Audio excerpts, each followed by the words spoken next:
a doctor, but I can't even see him as a doctor either. But because doctors are supposed to be out there to heal people, not to be putting out this turmoil and this craziness that he's doing and everything like that. And then he's Yeah. going into a war with the Pope, Mhm. which doesn't make any sense at all. And I do agree with the Pope that there's a lot of tyrants around the world, and it looks like the tyrants are the ones that are trying to control the narrative and everything like that, including the tyrant that we've got in our own White House that is doing crazy stuff with the construction of the ballroom and a lot of other things that he's doing. The man has just completely lost his mind.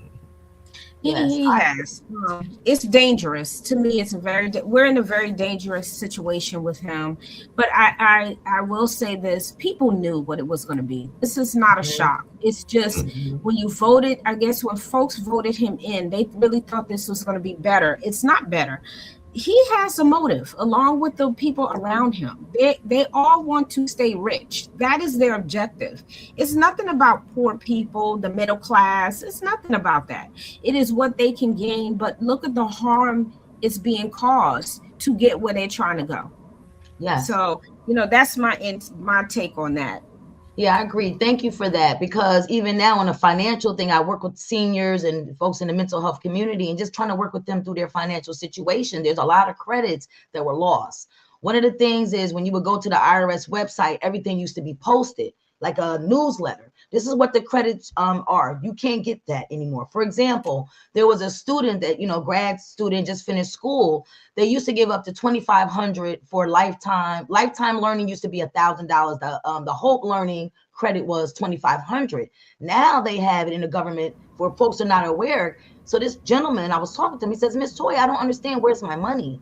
I said, well, unfortunately, there's a law that if you don't have any tax liability, any credits that you would have received, they are no longer existent. So you have to pay attention. Folks are voting, and I'm glad that we had the platform today so I can say this because you're trying to counsel someone. So how can you have a law? Everything that we were using that made the golden thread is changing. So that also meant it started after the when they had the stimuluses. Everyone got the stimulus money. Then there were some people who didn't file. They filed to get their money. Oh no, you owe us, you owe the government. So we're going to keep your money. So you get what I mean? It's just more so charging our mindset and it's changing our rights. So when it comes Yes. down to the mighty dollar, so for anyone listening today, for the younger people, fret not. When you fill out that W-4 form now, they're asking you, are you with dependents? If you have no dependents, then that means you're going to owe. It used to be 0, 1, or 2. So please don't put exempt. And then also look at your pay stubs online. Look at your federal withholdings. There are people making over $40,000 and getting hit. Okay, so Yeah. just pay attention if you're on a paperless route. That's my soapbox on the government. That's what really matters because right now you can't change what we voted for. That's We right. voted not to. Yeah, but we can't do the things around the midterms and all on those lines because the midterms are coming Yeah. up in a lot of ways that we Yeah. can influence things in the midterms and Yes. maybe flip some of these other things. So right now, he's got a stranglehold on a lot of the government, whether it's the House, the Senate, the Supreme Mhm. Court, the majority of the governors, and a lot of other ways that he's got a stranglehold. So we can break that stranglehold by getting out there and voting in the midterms. I agree we can't do anything about getting him out of office, even though there might be some people that realize that he's got some mental and physical issues, and maybe they'll do an Article 25 on him and everything like that. But that is highly unlikely and all along those lines. I observed something earlier today, and I want to know if y'all observed this as well, because I had not really thought about this. But one of the ways he's making a lot of money is he's making a lot of money off of bitcoins and everything like that, and off of the whole cyber currencies and all in that space. And I was actually, as you know, I get around by mass transit and get around by the bus and everything like that. And I happened to notice that one of the convenience stores, I think it might be one of the tiendas and everything, they actually had in their store a Bitcoin ATM. So I don't know how big those are in New Jersey and New York and everything like that, but apparently there's ATMs that will give you Bitcoins and everything like that. I did not go in there to see how it operates, and I don't know whether it operates or what I the don't. deal says it is, but I did just happen to glance over and I was like, wait a minute, they got a Bitcoin ATM? So I did not know how many of them are out there and whether they're popular in New Jersey, New York area or other parts. But have y'all seen people Airport, even using these Bitcoin ATMs? airport I have haven't. it. Yep, I've seen it in the airport. That's the only place I've seen it in You the seen it in the airport. airport? Yes, this little Oh funny yeah. thing said Bitcoin. I said, oh, I don't have Bitcoin. So Wow. Who knew? Like I really didn't pay that any mind. I know that they're trying to convert into Bitcoins. I also know that they're looking at the banks, changing the bank system as well, getting away from paper dollars. But when you think about it, we're halfway there because you can tap now with your phone with everything. Yeah. Hold on one second, guys. Okay, you all keep talking. Someone is calling me. No, okay. But yeah, we can tap stuff with our phones. I actually had the pleasure. I don't know what Felipe is thinking about some of these issues as well. But I had the pleasure earlier this week on my show, the Online Dinner Party, of talking to a cybersecurity expert and everything like that. And she told me something that is really scary and everything along those lines. I was even sharing it with my coworkers and everything, because we all know that we get those scam calls and everything like that, and they come on the phone and everything like that. But it's going to really get even deeper, because she said that we're going to have these scams come over where they're going to be masquerading like there's a loved one who's sick, but it's going to be a video call. So that just was like very scary to me, that you're going to be getting somebody that's going to be calling you claiming it's that same thing that we get on the phone now, that somebody is sick and they need you to send money. But this is going to be a video call with like a image of like somebody that's a loved one in your family. It might be your daughter, or it might be your kid and everything like that, saying that they have been in dire need of money, like they oftentimes will do on those scams and everything like this. But what the added aspect of this is going to be, is it's going to be a generated video, like and that to me is even scarier, that they're going to do these video calls, because you're not going to Manchurian Candidate. I watched that the other day. Remember that when remember that part with before we had AI, they switched it and they put another person walking in there when they wanted to close that case. And it's ironic that you're saying that, because we have the capacity. Then there was something that I was watching. It says, oh, it was AI. It wasn't me. It was AI. So this is scary, Mark.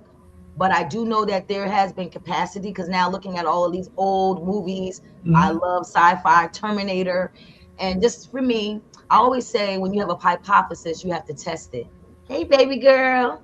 And so what happens is, in this particular case, it's just getting exposed to what we can do. Because there was a picture that I had and I posted, and they did something to it. It's my picture. They just did something to spring it up. So I shared it just to see. And someone was like, well, who was that? I said, that is me in the red dress. It just so happens that it was an upgrade. So thank you, Mark, for sharing that. So for the listeners on the couch, and I tell you, Lord help us.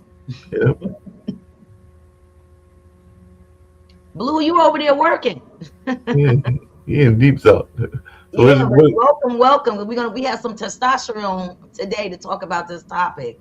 But again, I guess just to check in, Mark, what else is going on down there? Because you're in North Carolina as well, right? Yeah, I mean, oh yeah. Well, I know one big thing that's going on in Durham, North Carolina right now is that we have a major festival. It's the Full Flame Festival. So I went downtown yesterday, and the place was packed, because it's a major documentary film festival. Dawn Porter, who did a film on Luther Vandross, is going to be doing a talk later on this afternoon and everything like that. She's also done a film about Breonna Taylor and the reaction to Breonna Taylor's murder and everything like that. So she's a major filmmaker and everything like along those lines. But they've got films from all over the country. I actually saw one yesterday that was very touching and very sad. It was about some folks that were going on one of those exhibitions in the mountains and all along those lines. But this was like the mountains of Asia, I think maybe around Nepal and all along those lines and all along that kind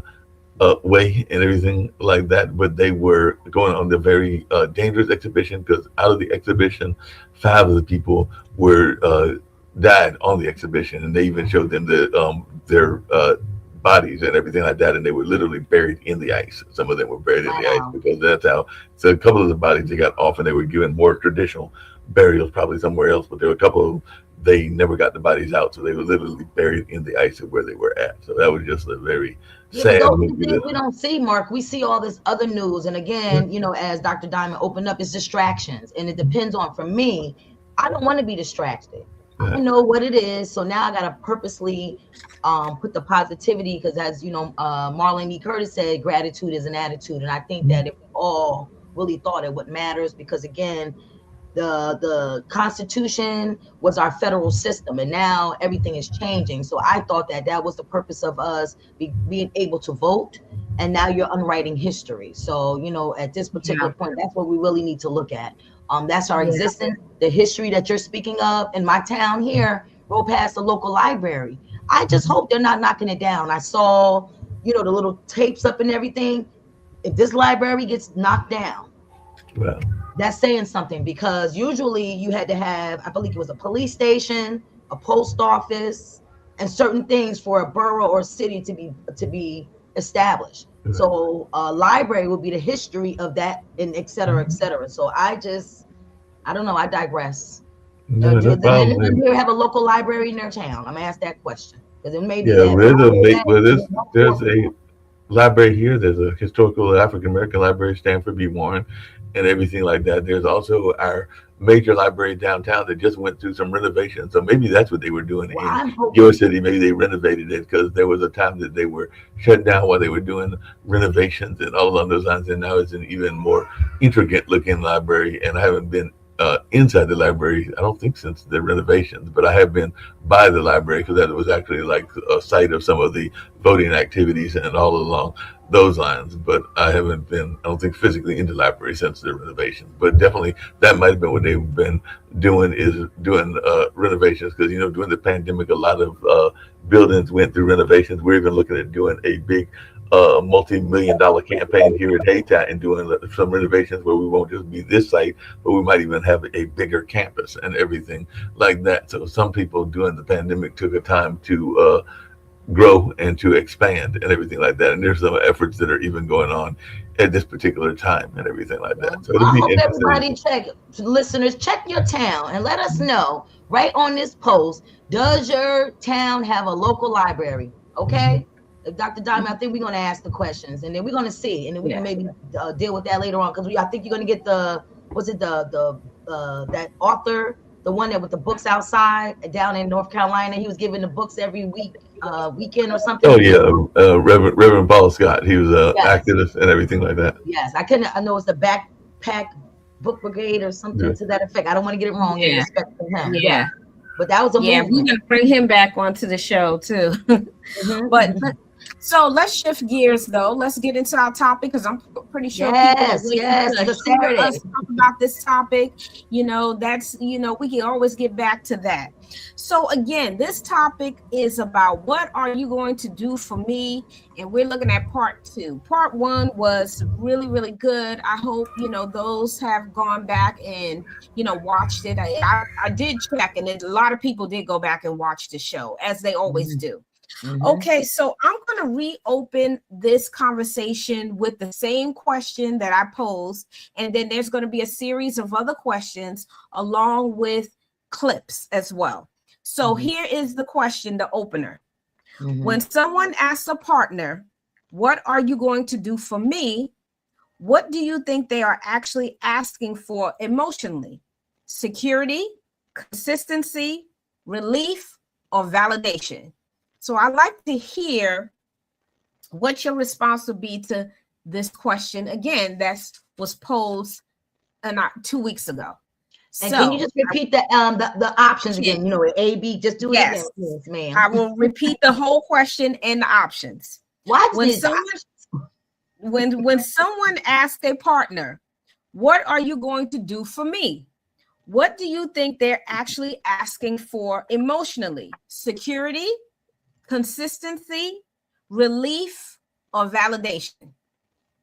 I think all the above. I think all of the above. That's what I think, because when you're in a relationship with someone, you need to know that you're going to be an extension. At least that's what my understanding of it is. You have to think male, female. The first duty was to procreate. And then from there, if you are a believer, the word says you have a helpmate. And it's supposed to be a relationship. So all week I was preparing for this topic, thinking about, and as things came into my life, situations, I would observe and respond, because I think sometimes we react and we don't respond. And that's really where it is. As you just stated, if the government is our whole, we are a portion of that. And just working in this field, and everyone here on this can attest to this, the folks that we encounter on a day-to-day basis, The US of A is hurting, period. So that means that it's going to trickle into relationships. And the only thing that we need to do is be emotionally conscious. So that means when I walk into this door, any room, let me check myself at the door before I speak to someone. So that question is loaded.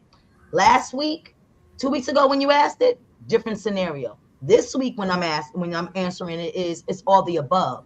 As we opened up with the current events, that's the status of the world. People's relationships, jobs, finances are not stable due to the whole. We are just a portion of that.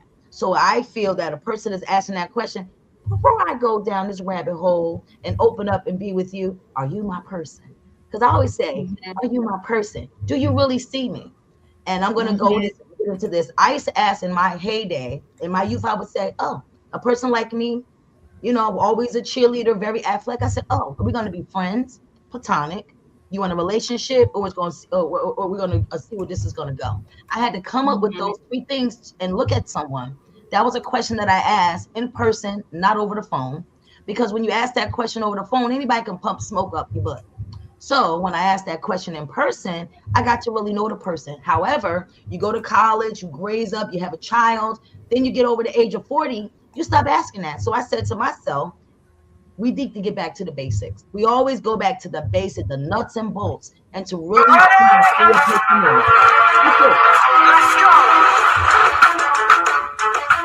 Uh-oh, who's that? Okay. Okay. So that's my answer. My answer is all of the above, because you need to check yourself before you even go in to that relationship. Okay. Blue, I'd like to hear from you. What do you think about this? You know, these options, the question itself, what do you think? I think it's a loaded question. And if a person has to ask that, do they even need to be in that relationship? Because if they can't already see it, if they can't already experience it, and they have to ask that of the person, then that relationship is already in peril. And it's a loaded question. What can I do for you? What can you do for yourself? What can you do for me is what I would have to ask. But like I said, I think that could be a loaded question. Luckily, I never found myself in that, because if they can't see by my words, by my actions, by my investment that I'm currently doing, now this is something like you just starting off, meeting, whatever, and that too would be a loaded question, because, you know, let's grow to know, let's communicate, let's have conversations and discussions. That particular question just seems like they've been burned or they've been hurt a lot. Maybe they had poured too much into someone and they weren't poured into, and they're trying to set the parameter that I need to be poured into. How are you going to pour into me? Yeah. That was good. Yeah, that was really good. Although it's a loaded question, right? The thing is, in reality, a lot of people are really going through all of these different ones, right? They're dealing with the security, is there consistency in the relationship, or that's what they're looking for? Relief. What relief is this person giving me, and what am I giving them, right? Because all relationships should come with some level of balance, but in reality, it's not happening for people. And even in our current relationships now, if you think about it, is it really balanced? Usually it's not always balanced, right?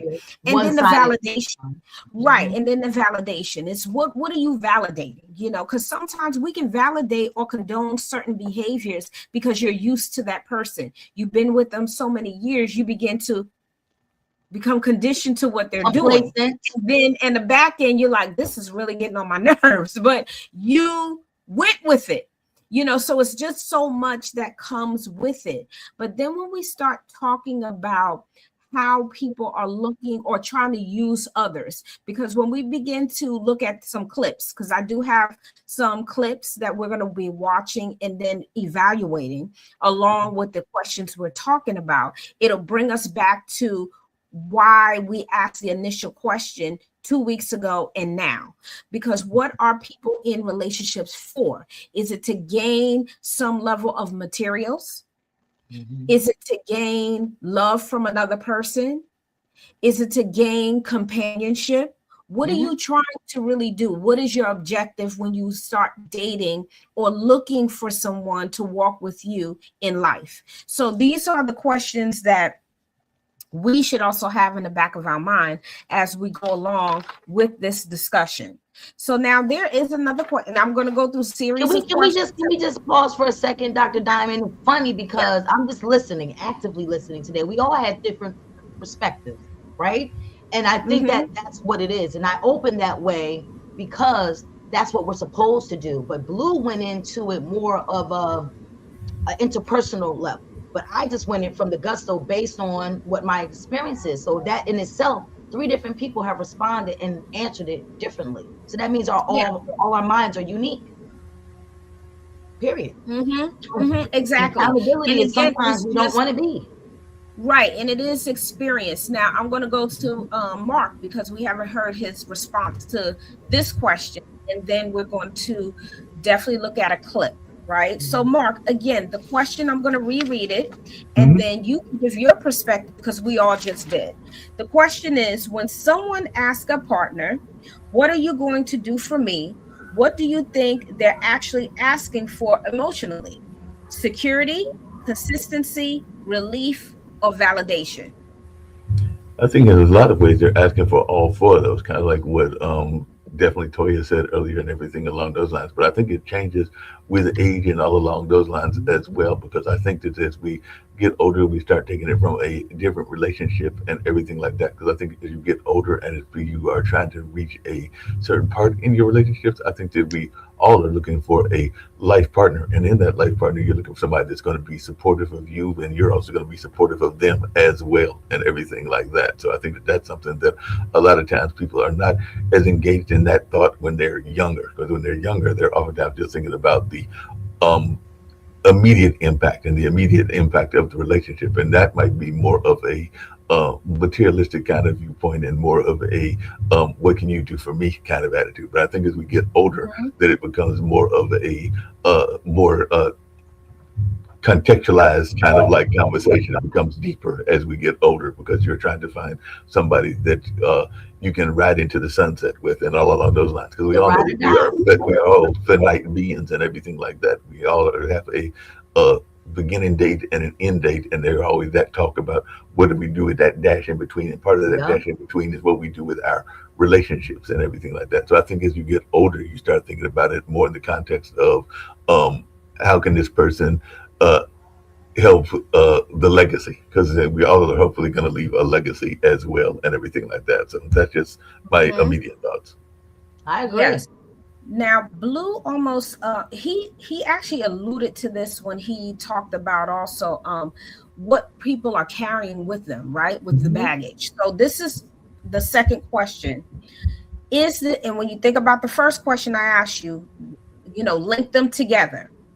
Is this question rooted in entitlement, or is it rooted in fear and past disappointment?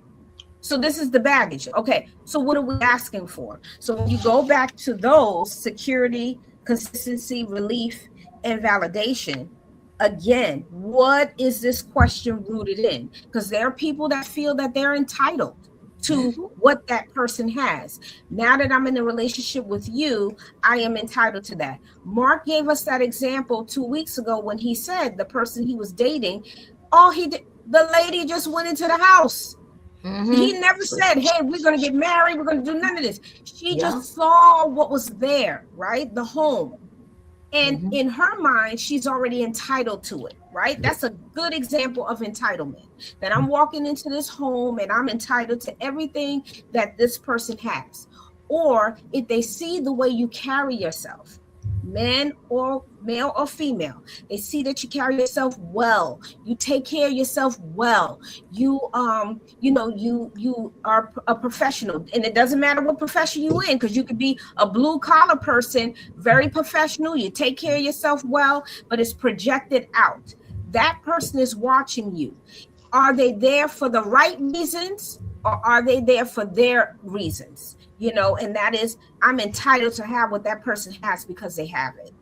So think about that question, and what is your response to this? Is this question rooted in entitlement, or is it rooted in fear and past disappointment? Again, it's individualized. It depends on what the person knows, their motive. I never moved in life on motive, but I think that now with the disappointments that I have had, the heartbreak that I have had, you know, again, I said publicly on my show, I did a prayer of removal. And what happens is sometimes we have things that are put on our plate. Again, this is my plate. I have to prioritize myself or my plate is going to tip. And sometimes we have to be a little selfish. And I didn't understand that because that's where the heartache comes in. So when you are saying that you're going to date someone, you need to do your inner work. And I think a lot of times we don't. Me as a cycle breaker, as a survivor of several things in my life, you know, on the Butterfly Room, that's going to be next Friday at 8. We talk about that. And again, this is the movement of that. Today, we're going to the nuts and bolts of that. So individually, Dr. Diamond is trying to have you reflect on one's inner self. In order for you to evolve to who you're supposed to be and have your helpmate, if anyone is here as a believer, you read Proverbs 31. That is what the woman was supposed to exemplify. Then the man is in charge. I met someone that said to me, I don't care about your degrees. Why would you say that to me? Because at this point, but then I know speaking with you, Team Piercy, there's certain conversations that you respect one another. But that's where the thing comes in. You need to know the person's values. Because if you don't have those conversations, I'm old school, but now I know in part of life why you have to have premarital counseling. If it's going to be with a paid professional, Dr. Diamond, and we have Blue on here who does those services more, me and more the mental health, substance abuse for myself. I have counseled couples. And again, I've said this before, when they come in, can you write down 3 things you want to work on? Just in that in itself goes with the motive, right? Someone says, oh, he don't pay these bills on time. I don't do this. So I'm looking at it. So when I gave those sheets back, once the 8 sessions were done or whatever it was, then they looked and I said, well, why you guys didn't speak to one another about this issue? You both went to bed every night with the same topic.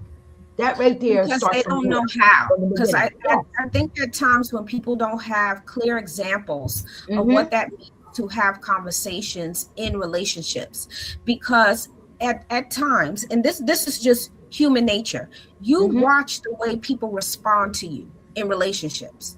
Yeah. Sometimes people feel like they don't have a voice in a relationship, so they cower back and say, you know what, if I say something, that person's temperament is like this, so I don't want to say anything. So this is why it's very important in the beginning of all relationships. The question should be, what is communication and what is it like for you? What does that mean? Because in someone's home, when you grow up, there are dynamics that people pick up in a home. Sometimes the mom can be more dominant than the father. So now that person knows what it looks like as a male. Disciplinarian, usually. She's a disciplinarian.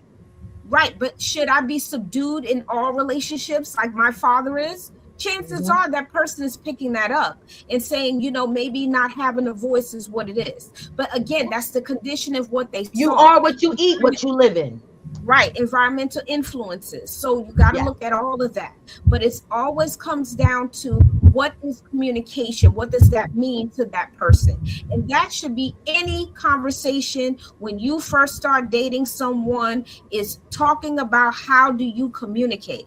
They don't have to bring in what their past was like, but what they look at it as now, the adult. What does that look like? Because if you're in a prospective relationship with this person, you got to communicate. You can't cut them off or be rude to them. Whatever comes out of you is how you're communicating with that other person. So well, wait a minute. I don't want to jump too much, but this is a big one. Mark, just 1 second, because we have male and female on here. You just said shrinking, right? That's basically what you alluded to, somewhat. The person is listening, but they don't want to speak. But remember, for everyone here, we're all folks of color. You remember what that dynamic was. You come in, most of the time, the woman would be cooking. Like that. The woman would put the plate on the table. This is what we experienced. No, in some households, they said we couldn't eat till our father ate or the man in the house ate. That was what it was, respect. We don't have that anymore. Folks dig into the pots and stuff like that. But that's my family of origin. You know, that's what it was. You know, depending on what it was a family style. Now, if you think the food is on the table, people go in there and make their plates whenever you want it. My son was busy. I was busy. I'm not sure your household. You put the stuff and you start all over again. So again, it's what we're seeing.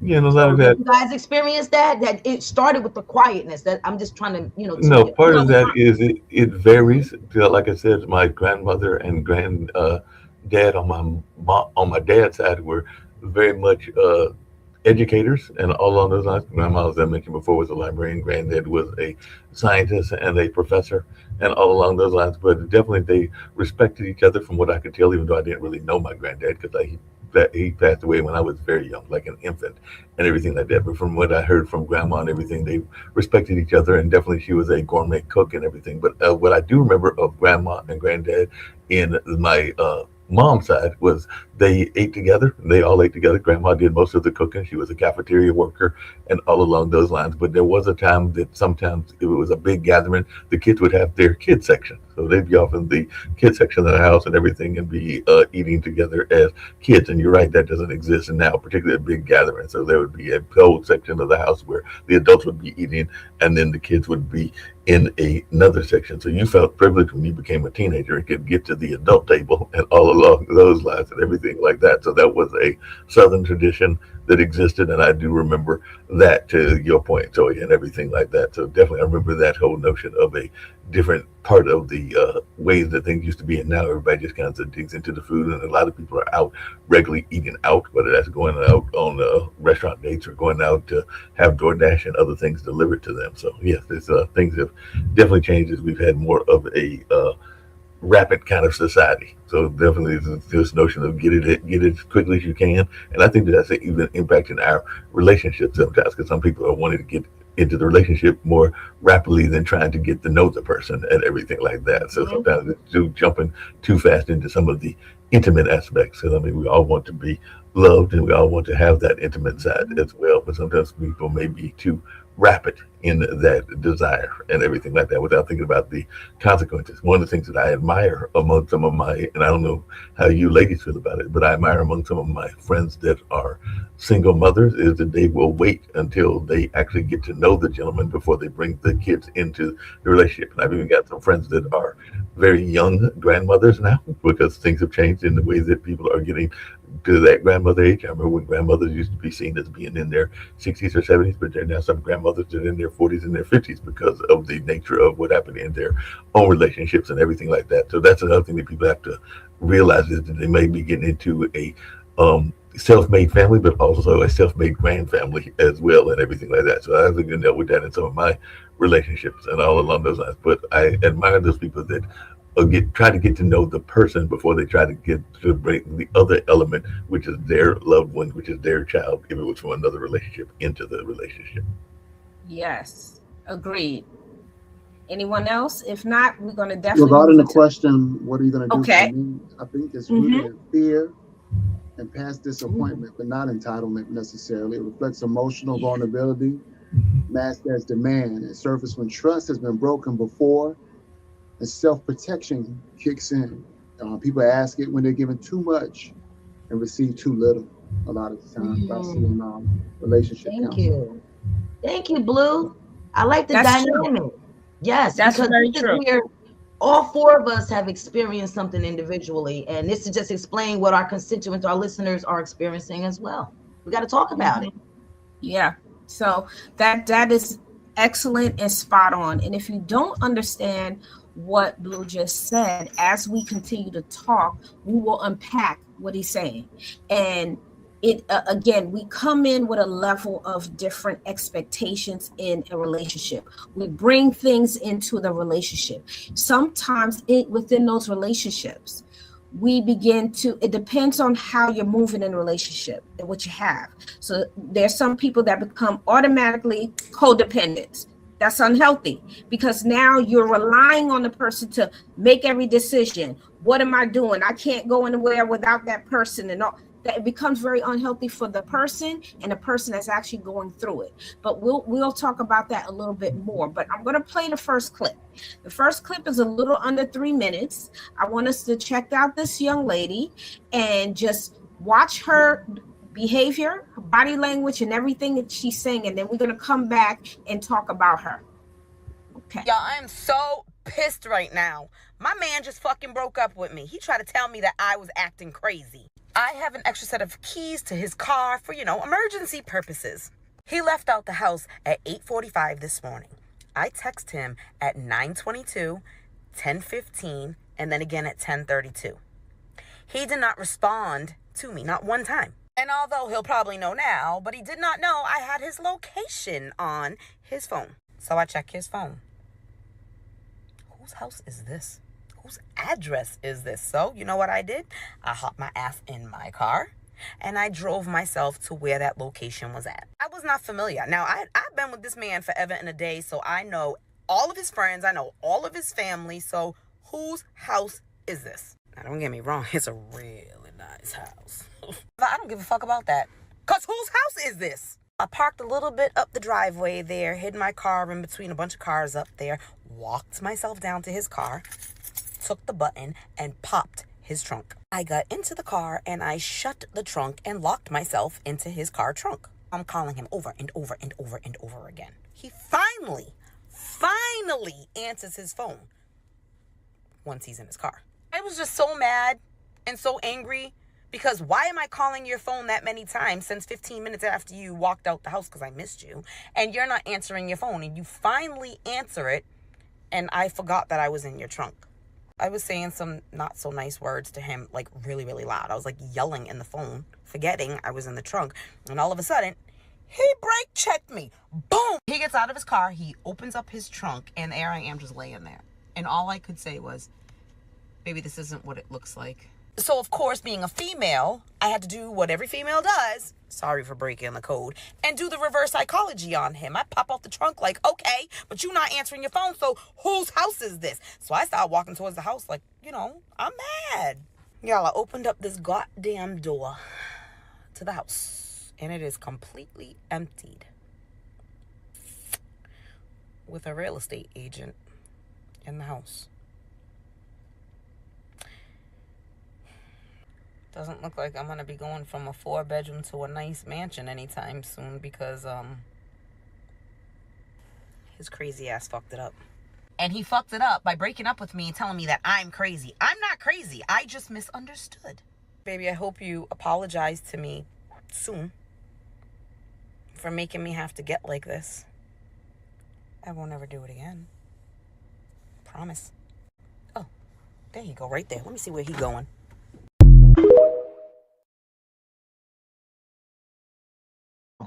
All right. So I would love to start with our brothers first because I have some choice words, but I would love to hear their perspective on her behavior. And if you yourself has experienced what this young lady has done. So either one of you can start. What did you think of her behavior?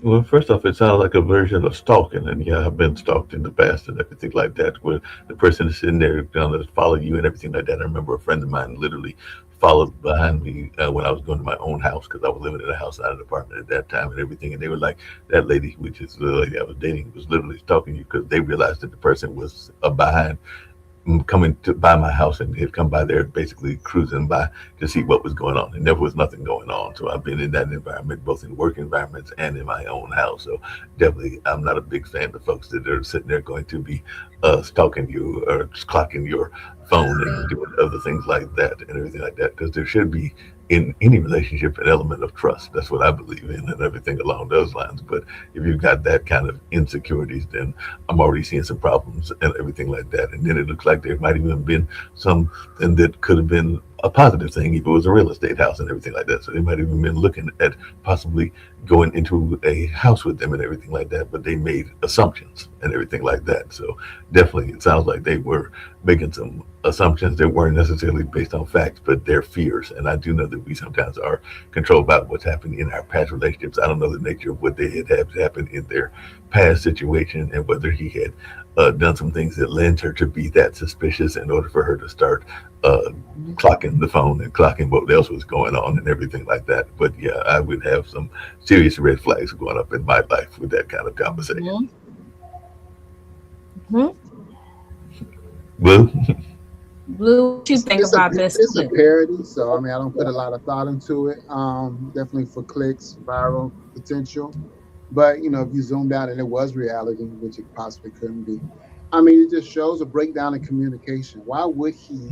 Sure, he might have wanted to surprise her, maybe, but why would he not communicate? That a transition to a larger house for them. Why wouldn't that be a conversation? Since more than likely it would impact the finances of that household, or maybe not, depending on what he does for a living. It's all on him. But two, it just shows the insecurity within herself that maybe she doesn't get the support she needs, or maybe she doesn't get the communication she needs.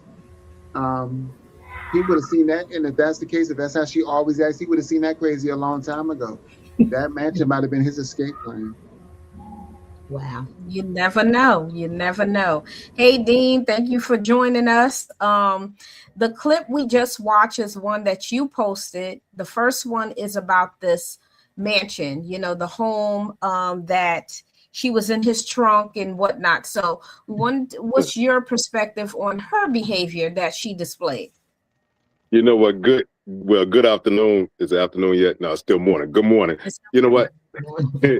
When you think of, you got to be careful of the assumptions that you make, because you may be all the way wrong. So now here she is. Hold on now.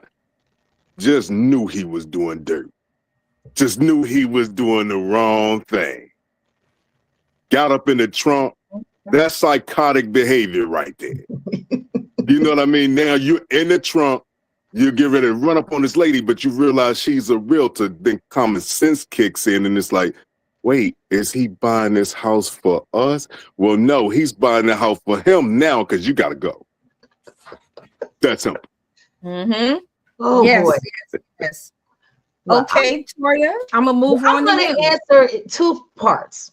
Because, I worked in a community mental health center. So I worked with some women. I did the women's group. So I worked with parolees and probationers. So I had the opportunity to work in them when the DOC sent them, and I had to assess them, do the biopsychosocial, go through all that.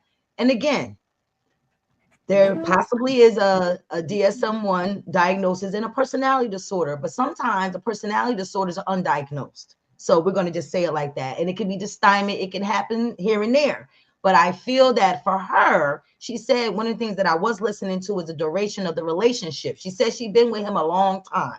So my thing here is, again, as Blue said, maybe it was for views, because those are the two things that didn't match for me. But when I did speak to women who were there for incarceration purposes and they need to be in the community or they're on probation, my man did so-and-so, I caught him in the bed with someone, such and such and such and such. So there was a probable cause. So then the conversation was, you have a restraining order right now. So you know that now you can't do this. Do you want to be violated again for your probation or parole? No.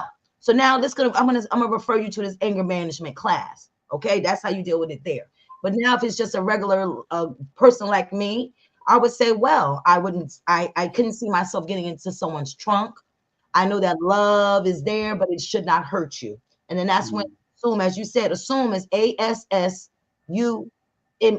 That's what I'm going to say, to keep it PG. So that's one of the things we have to tap our own self and say, you know what, this is a flag for me. And sometimes what I have done, I run from things and it may not have been wrong because of that. So thank you, Dean. Where if I've seen someone do something, bust windows out my car in college, I run from people like that because of the healing. I could be wrong, but that's when communication comes in and we should have a conversation. But I think we're alluding to today, we don't talk. We talk to everybody and their mama, but we don't sit and talk to the person that we want to be in a relationship with. And that's for me started. Okay, so I'm up on this one. So based on my observation and what I saw, this is very much an insecure person. Okay. There's some baggage that she carries with her because she does have lack of trust. Okay, even though she's been with him for many years, when did she begin to trust him and not trust him? So for me, that is a red flag. And I think that was early on too, but maybe in his time with her, he probably said, maybe I can help her get past that or heal from that area. And that didn't happen because you wouldn't have jumped in his trunk to see what was going on. There is an assumption, assuming that he's cheating. She's looking for an apology from him, although she jumped in his trunk. So in other words, she was saying, you know, because of you, your actions is why I jumped into the trunk of your car. And then she's like, well, he brake checked me. Ma'am, why are you in the trunk in the first place? But I'll come back to that in a second.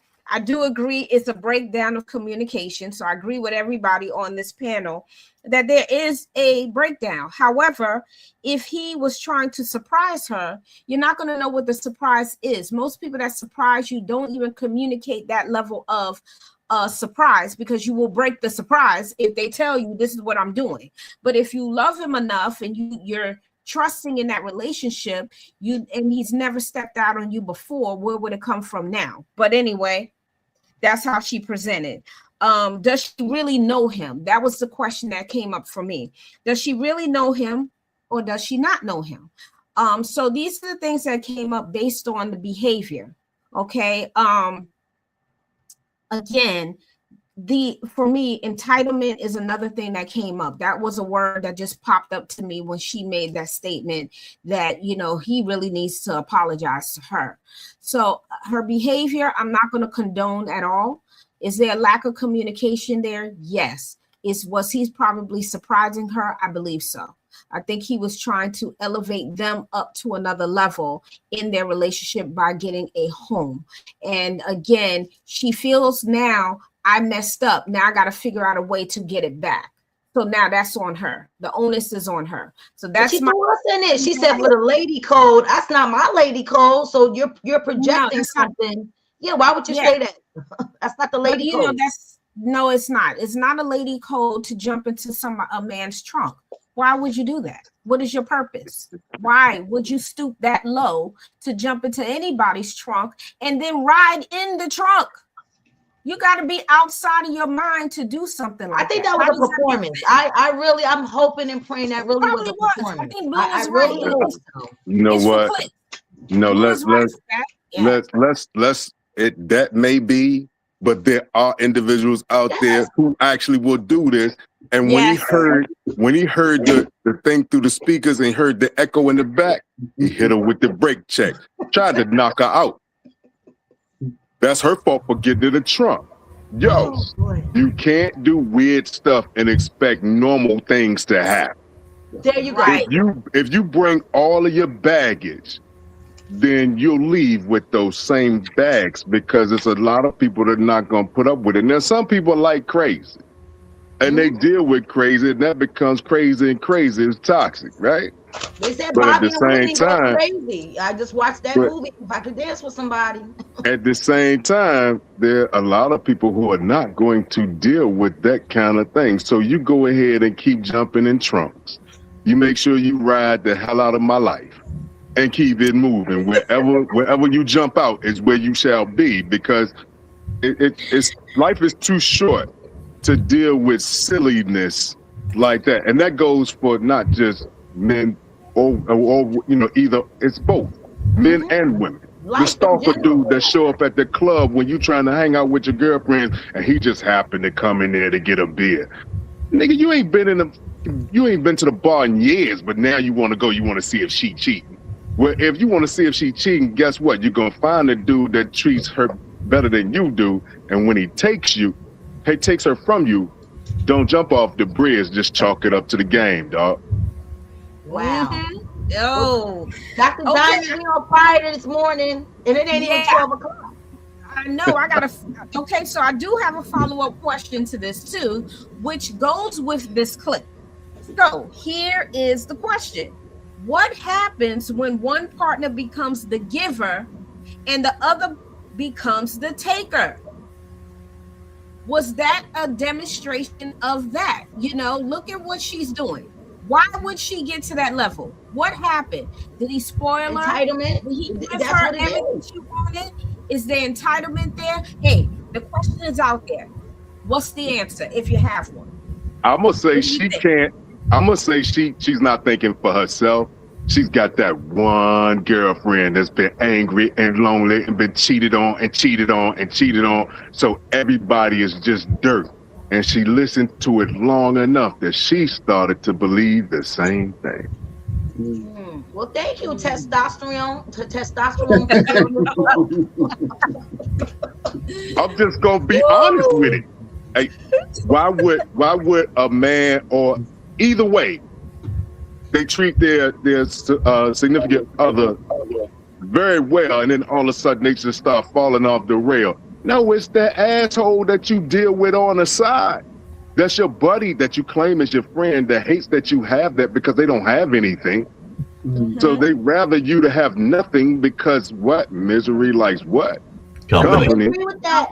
Right? I agree with that. They gonna make it rough. So when your relationship falls apart, the only thing they can say is, you be all right, you can hold on, you gonna find another one. There's more fish in the sea. Nobody want to hear all that. Now y'all both lonely. Well, I want to add on that. I got ghosted before, and it wasn't really a ghosting because at the time when I was in it didn't feel like it until I got the rebuttal. I had to sit back and not say anything. You know, as a Leo, sometimes it's hard not to say anything. But now I'm living by this be still and know. That's in the word. Okay. I'm going to say that you have to have gratitude attitude. So thank you, Dean Geronimo, for sharing that. So I'm going to put myself out here. So what happened was, you know, dated someone for a very long time, wanted to move on, whatever, met someone, and we were friends. So I said that I'm dating. Then all of a sudden that person didn't call me no more. I'm like, what happened? So as I digress, go backwards, there must have been some stinking thinking. But what I really think, well, there were some things that I did not know. And I still don't know. There was just a comment that was made. And I think the person ran from the comment. But I feel like this, everybody has a before me, right? There's always someone before you. And you have to be secure in yourself and not worry about that. But that was a transition. And I don't mind talking about it today because of what you're saying is the communication factor, entitlement, or whatever it may be. It's just that we really need to really throw that out there because, you know, we're going to hear folks. But one thing I said about these two people here that's on this call, Team Piercy, Dr. Diamond and Dean Geronimo, they have a strong relationship. And I know that we need to start taking advice from people who are happily married, who are together. But when you take information for someone who is not in that club or in that circle, we get misinformed. And I think that's what's happening in some cases. You can't have your peanut gallery who's not happy because that'll pull you down. And what's that? That's the crab syndrome that we talk about. It's in every room, but we don't never want to be honest about it. But you really got to control yourself, know what your triggers are, what you have been through. And sometimes because we don't want to talk and be vulnerable, we lose out. That's how I'm feeling this point. We lose out.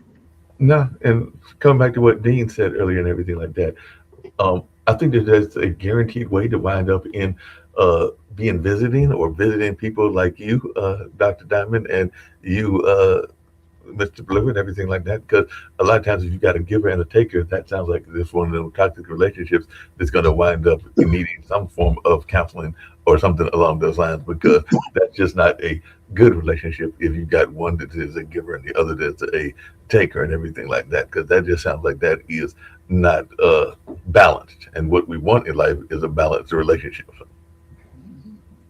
Agreed. A balanced relationship, it really is a foundation of relationships, as well as the other factors that come along with it, which is communication, honesty, trust. All of that is in there, as well as some humor goes in there, as well as friendship.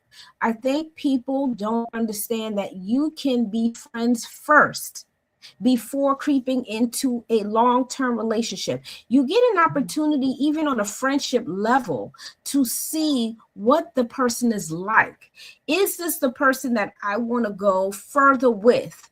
Or is this a person that I can have a long-term friendship with? You know, you begin to do that. And that's why I think most people don't understand that that is a great key component to having a long-term relationship is being friends. And you have to continue to be friends. That is dating or going out and having a good time, doing things that you already was doing in the relationship when you first started.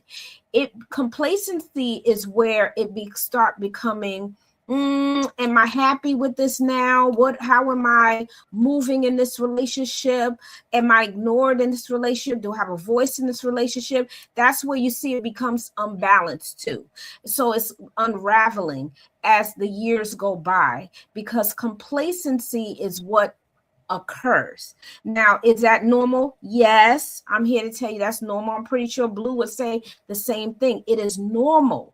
But when you start feeling that as a couple, this is where we go back to communication. Talking is important.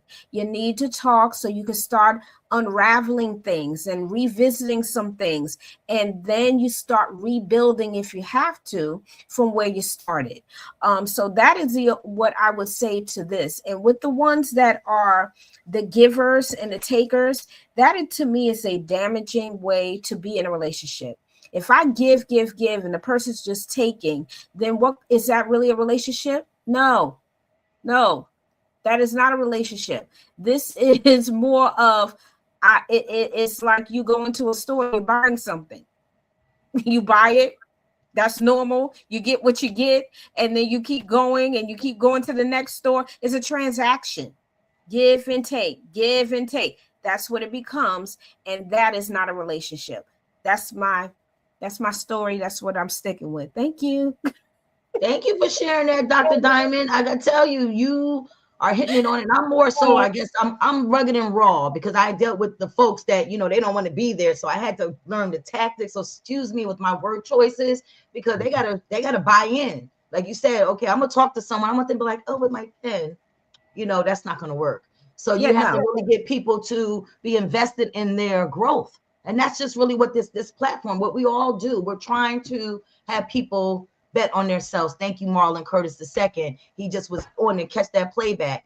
However, we want folks to know that you have a place to come and listen. And if you don't want to, get on the movement, but again, sharing is caring. And we just here to heal, so that, the government is going through what it's going through, but we need to be mentally sane as it transitions. Yeah. Does anybody else have something to say before we walk on? We're going to go on to the next clip. If we don't, we are going to watch this clip here. Dean, thank you for uploading these. Who the fuck is Asia? Huh? Man, Asia is Dante's little cousin. God damn. She's in town for the weekend and she went out with us. The fuck is you tripping for? Fucking liar. Tell me the truth. What the fuck I gotta lie to you for?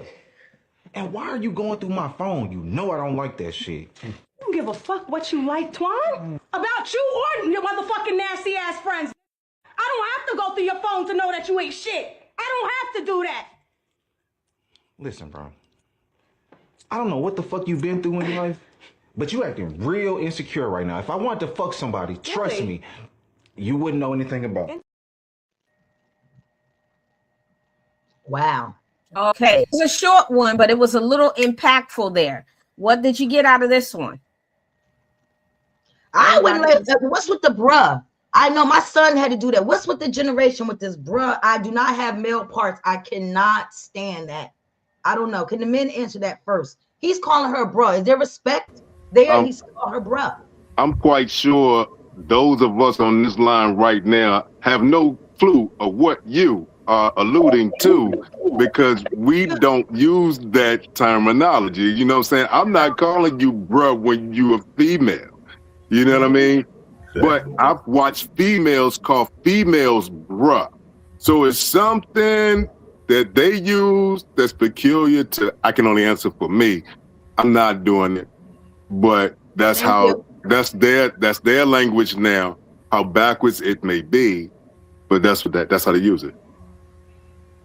It might be a generational thing where it's being used because of some of the rap women that are using the term, and some of the other people that are using it and borrowing terms from the male society and everything like that. But yeah, I'm not using that. The sister is not going to be called bruh and everything like that. I'm just being honest and everything like that. But I'm not using that term and everything like that. But I imagine that as might be a younger generation that might be using that term just because it's seen as hip, and as Blue was saying earlier, there's a lot of people that are doing things for bait clips and all along those lines, so they might be using it to get those clips and everything like that, and to get those views up on their channels and everything like that. And even this one might have been that, because it was definitely a one that was going to generate a lot of those interest and get a lot of those clips and everything like that. Because clicks, because people are going to be clicking for it because they're seeing this toxic relationship going on, because that was definitely what amounted to looking like a toxic relationship and everything like that. I mean, we didn't even find out whether that was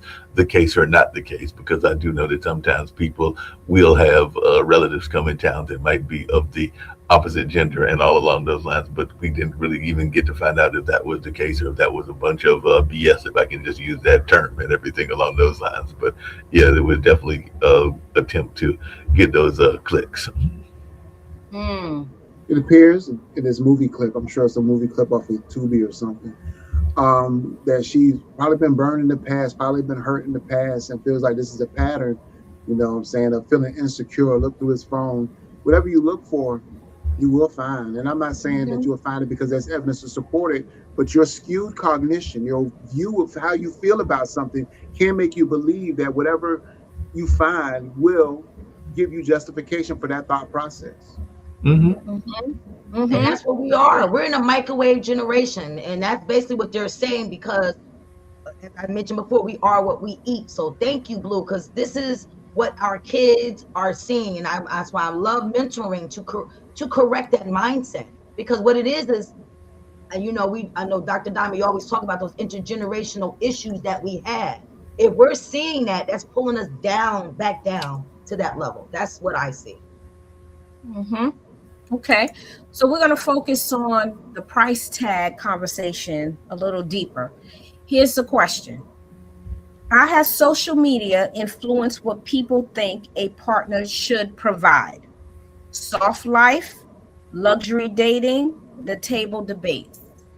So we can take luxury dating. Why don't we take a look at that, right? So when we think about it, how has social media influenced what people think a partner should provide? Let's say luxury dating.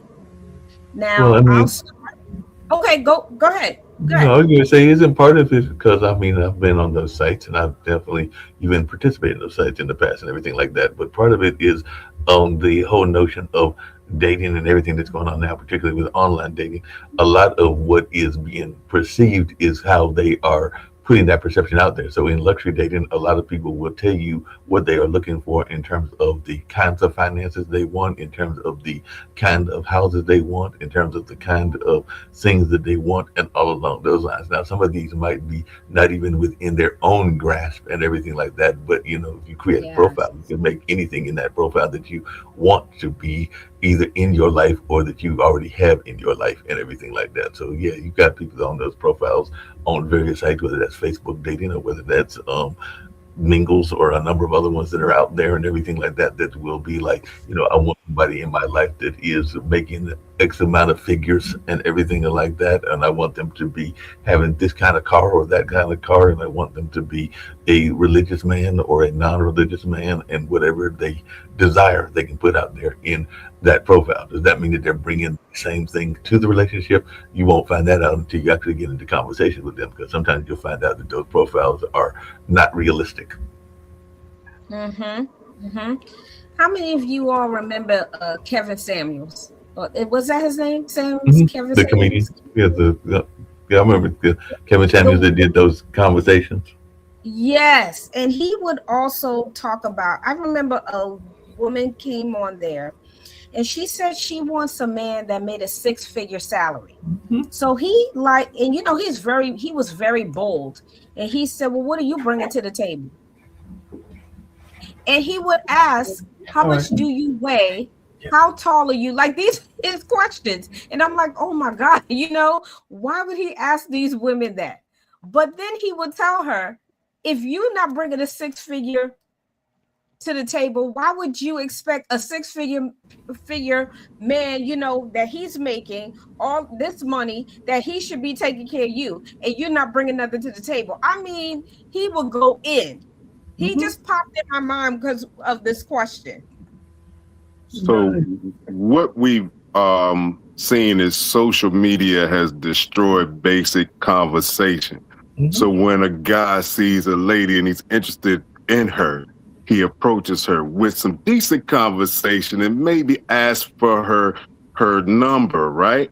Well, now they ask for the Instagram. I can't do nothing with goddamn Instagram. What am I going to do? Look at your pictures? That doesn't tell me anything. We need to have a conversation. Well, if we can't talk, we can't talk. But then there's another argument that comes up, and it's all over, it's in social media.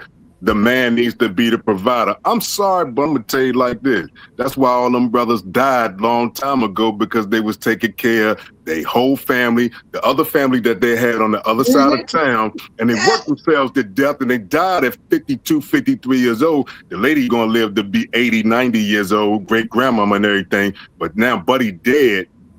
What did he accomplish? What did you bring for some of these ladies are looking for sponsors, and I'm just going to say it. And some of these dudes are willing to be their sponsors, but they never get to know through all of that, because money is the motivator. They feel that if I give you this money that you're going to love me. That don't mean a damn thing. That means you're just a dumb.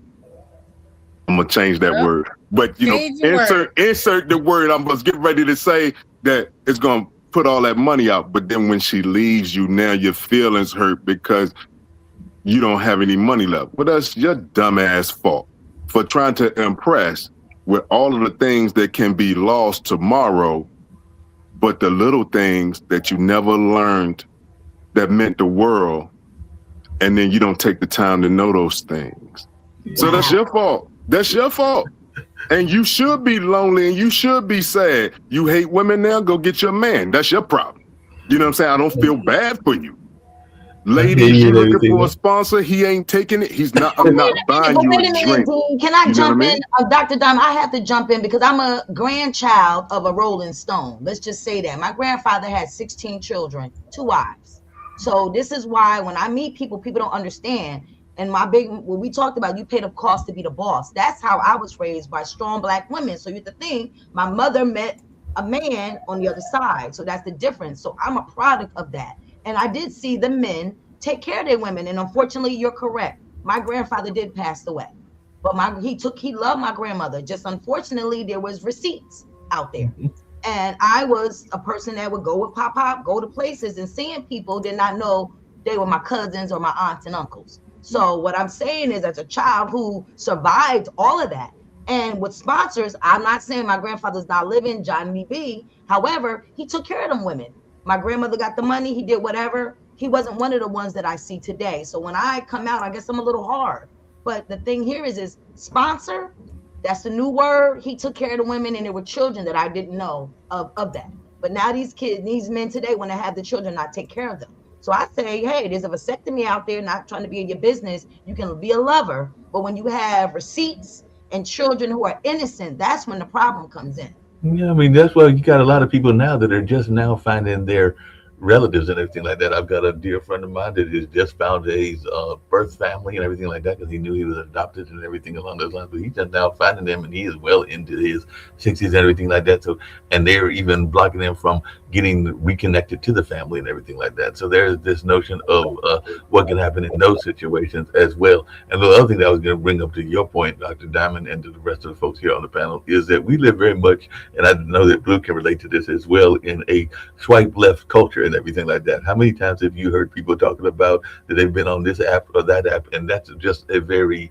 kind of not just materialistic, but very I don't want to say fragile, but it's kind of a on the surface level kind of like approach, because you're just looking at them there as a beauty or as a Hulk if they're a woman looking at a guy and everything like that. And whatever your image is that you want, whether that's muscles, whether that's intellect, or whatever that is that you are desiring, and you're either swiping left or swiping right based on that immediate reaction to the picture, to your point about Instagram and some of these other social apps that are picture oriented, everything like that. So for the last 5 or 6 years, we've had this whole swipe left culture and everything like that. And how many times has many of us seen people on those apps, and they're literally just going through hundreds, if not thousands, of names? But to your point, Dean, have they talked to any of these people? Because like I said, even if I swipe left or it was in those things, I want to get to know the person and everything along those lines. I don't want to just be swiping left for the fun of swiping left without getting to know the individual, because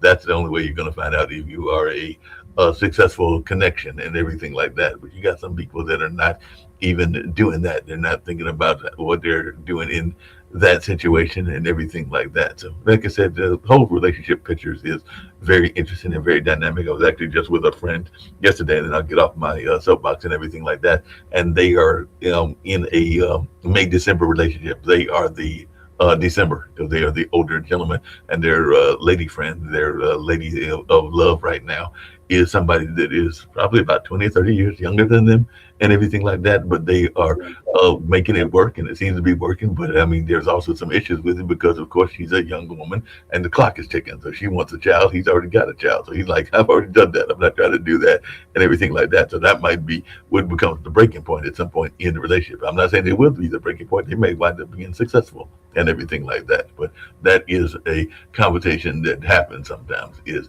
you got to figure out the dynamics of the relationship. Mm-hmm. We don't take the time to do that, though. Right. You know what I'm saying? We people are attracted to what they see, Mm-hmm. and what's on the outside is not all necessarily what's on the inside. You know what I mean? It could be something totally different, and you'll be surprised at what you see when you finally peel away all of that superficial stuff. You know, when you take off the hair, when you take off the makeup, and you see somebody that you don't even recognize, or you see a dude that finally take his shirt off and that stomach start hanging with the Dunlap disease. You know, what do you do with that? What do you do next?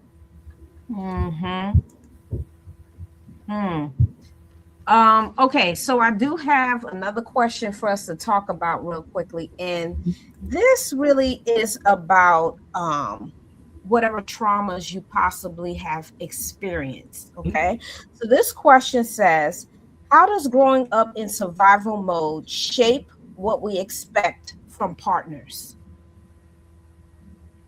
Well, I'll jump into that one really quickly. I don't know what Blue's thoughts about that, but when you go into survival mode, a lot of times that dictates how you handle relationships and everything like that. Like I've said, I've been in relationships where I found out either in the early part of the relationship or later in the relationship, and if I found out later, then that was problematic and everything like that, that they had been in abusive situations or been in bad situations. So they were in that survival mode mindset. They were trying to survive, and sometimes they brought that relationship into their new relationship, which would have been me and everything like that. And I didn't have anything to do with it. I wasn't the person that hurt them and all along those lines, but because they had been in those bad relationships, they were trying to be in that survival mode, and they sometimes would even do things within the relationship that would be things that they would have done with that partner of theirs that had hurt them and everything along those lines. Because that is something that unfortunately happens too often, is that both men and women get in that survival mode, and because they're in that survival mode,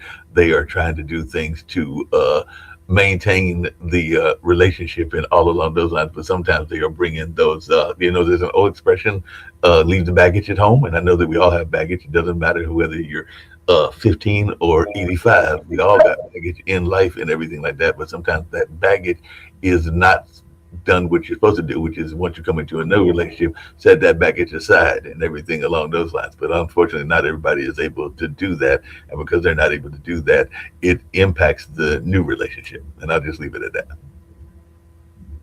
Agree. It does impact the new relationship. As I talked about earlier, what you bring in. If you're bringing in your traumas into a relationship that you never healed from, they are going to show up.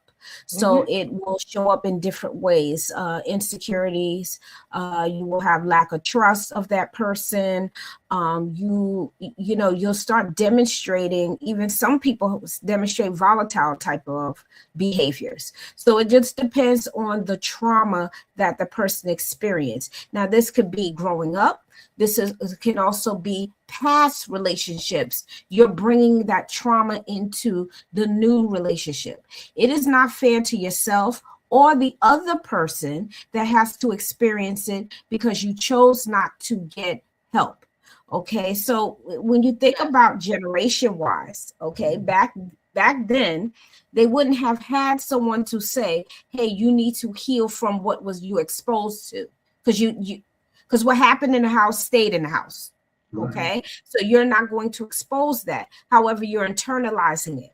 Now, when you get into a relationship, you're only taking what you already was exposed to, thinking that it's right, and you're bringing it into the relationship you currently have.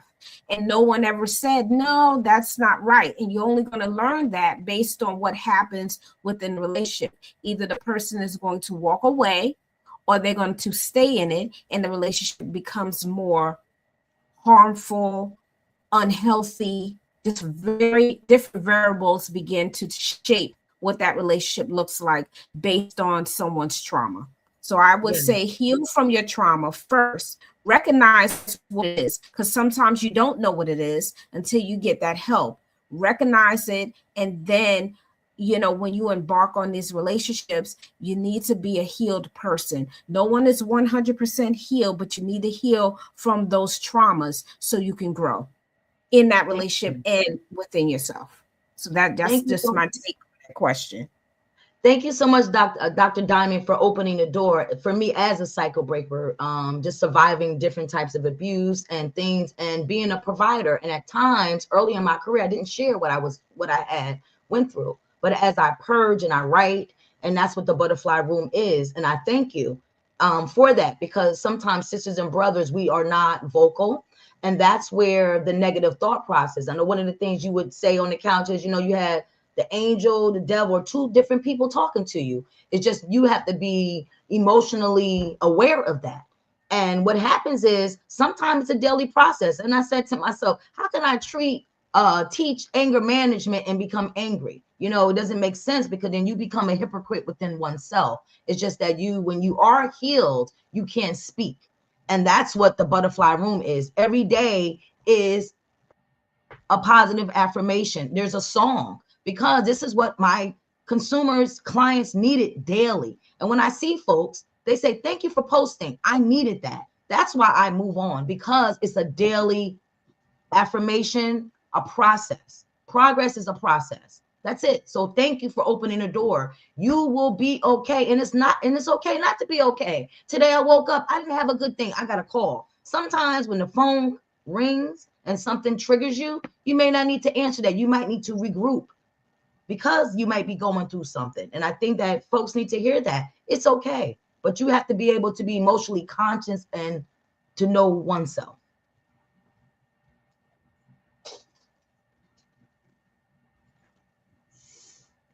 Guys, do you have any? Okay, there you go, Blue. I'm sorry. Go ahead. It distorts relationships, because you expect little and you protect what you have fiercely. You either overgive to give peace, or you shut down at the first sign of threat. You know, you let little conflicts, little things, it become dangerous, because, you know, that's just the way your brain navigates the trauma that it might have experienced in previous relationships or in your youth. Trust becomes transactional, because love feels earned through sacrifice, not given freely, because you're afraid to give freely just based on what you've experienced. Mm-hmm. And it's not brokenness, it's adaptation. We adapt because of what we've been through in order to get through. Yes. Mm-hmm. That's what it is. My new thing is you gotta heal, you gotta feel it to heal it. That's really what this is. And if you don't feel anything, how are you supposed to heal? Because once you know, when you're a kid, they say, don't touch that stove, right? And once you touch that stove and got that water blister, you ain't do that no more. But I'm going to just, with that statement that you made, you got to feel it to heal it, right? There are times that you suppress so much that you don't even feel it anymore. You become numb to what you have suppressed. So I argue that statement is okay to say. However, those that are actually hiding their true feelings, it's not them even hiding it, it's suppressing it. So you don't know to acknowledge it because you're afraid to bring it back up. Yes. Now, And that's what that's fear. That's fear. That's pain. That's so many different emotions that you can't tap back into that. And that's what trauma looks like. Trauma will, when you are actually protecting There's a protective factor that's happening. And what you're protecting is those experiences of pain. So you're not going to bring that up for you to understand that you have to heal from that. And that's where we come in at. And I don't want to be clinical here because I don't want this to be like that. What I'm saying to anyone, and I'm piggybacking off of what Blue is saying, because with him and I being in the same profession, we look at that. You know, we have to go deep where that person wants to go. We can't force them to go there, because if we unlock something, we have to help them heal from that. And we have to be careful. We take an oath that not to harm. So go where they're going. So that's why I argue that point, because again, a person is not always going to bring that to the surface for us so they can register that it needs healing. They're not going to know that. And that's why we piggyback. You're on Saturdays at 11, on Fridays at 8, because now I can say things that I couldn't say professionally, because in my healing process, I am not the same person that I am. And when my book comes out, you'll understand. It's just that I suppressed for years, losing a mother at such a young age. It took the show, the anger phase. My mother died very young. And what happened was I never experienced the anger. Once I did experience that last year, I was able to heal. So you have to understand. So you cannot do that, because it's duty of no harm. As a professional, you take a Hippocratic oath. So there's certain things that you do in your practice that I couldn't say. So when I was speaking to these women back, you have to think I was in my early 20s talking to women. So now I know what my purpose is. You understand? When I say be still and know, you're correct. Part one is doing the work. But I had things that were suppressed so deep that I didn't even know they were there until I was triggered. Once I finally pulled it out and opened up that rabbit hole, I healed, because now I knew what the enemy was using to suppress me, what was triggering me. And it's going to be, this is what we're planning. So thank you for saying that. And because you're supposed to, because that goes into Jahari's window. This is the unknown. So what I did was work finally through the unknown to be able to morph. And that's what the butterfly does in 4 stages. So thank you. Yeah. Hello, everybody. I want to actually bring Ms. Lana on here. She is one of our new co-hosts, and she was actually doing her community service. So you know how we are here on the couch. We promote that, and that's important that we do that. So Lana, thank you so much for joining us today. Welcome. Sorry I'm late. No problem. I'm so sorry I'm late. So I really had it on my calendar for tomorrow. No, it's fine. My head, it was tomorrow. It's all good. See, I'm still in the car. Good. So listen, we work from cars. All of us do. Mark, when he popped back on, he's, back and forth with things as well. So we did ask a question about trauma, right? And how that affects partnerships. So I'm going to ask you this question, Lana, and I would like for you to give us your feedback on the question. How does growing up in survival mode shape what we expect from partners? It's kind of a double-edged sword answer for me, because I don't have a partner anymore. And I must say, in my second marriage, I was married twice. One we was young, we got engaged, we got pregnant. My father said, y'all still getting married? We were like, he said the answer will be yes. So we did. And I have trauma from, I was molested by my stepfather for over a decade, since 2, maybe 1.5. And where I suppressed it, when I completely just left the situation, left the household, when I suppressed it, I didn't know anything about it till I started having dreams when I was in college. So I was like, what is happening? And it wasn't until I went to therapy and it all started coming back. So it left me in a mode like, at first, if it wasn't for the therapy sessions, and it was like a group of us, and if it wasn't for that, I think I would have gone the route that it was my fault. And there was some shame. See, and I don't have, when I say the words, and I say I've been molested, I was molested for over a decade by my stepfather, it rolls off my tongue like that because it had nothing to do with me, meaning it wasn't my fault. I have nothing to be ashamed of. Amen.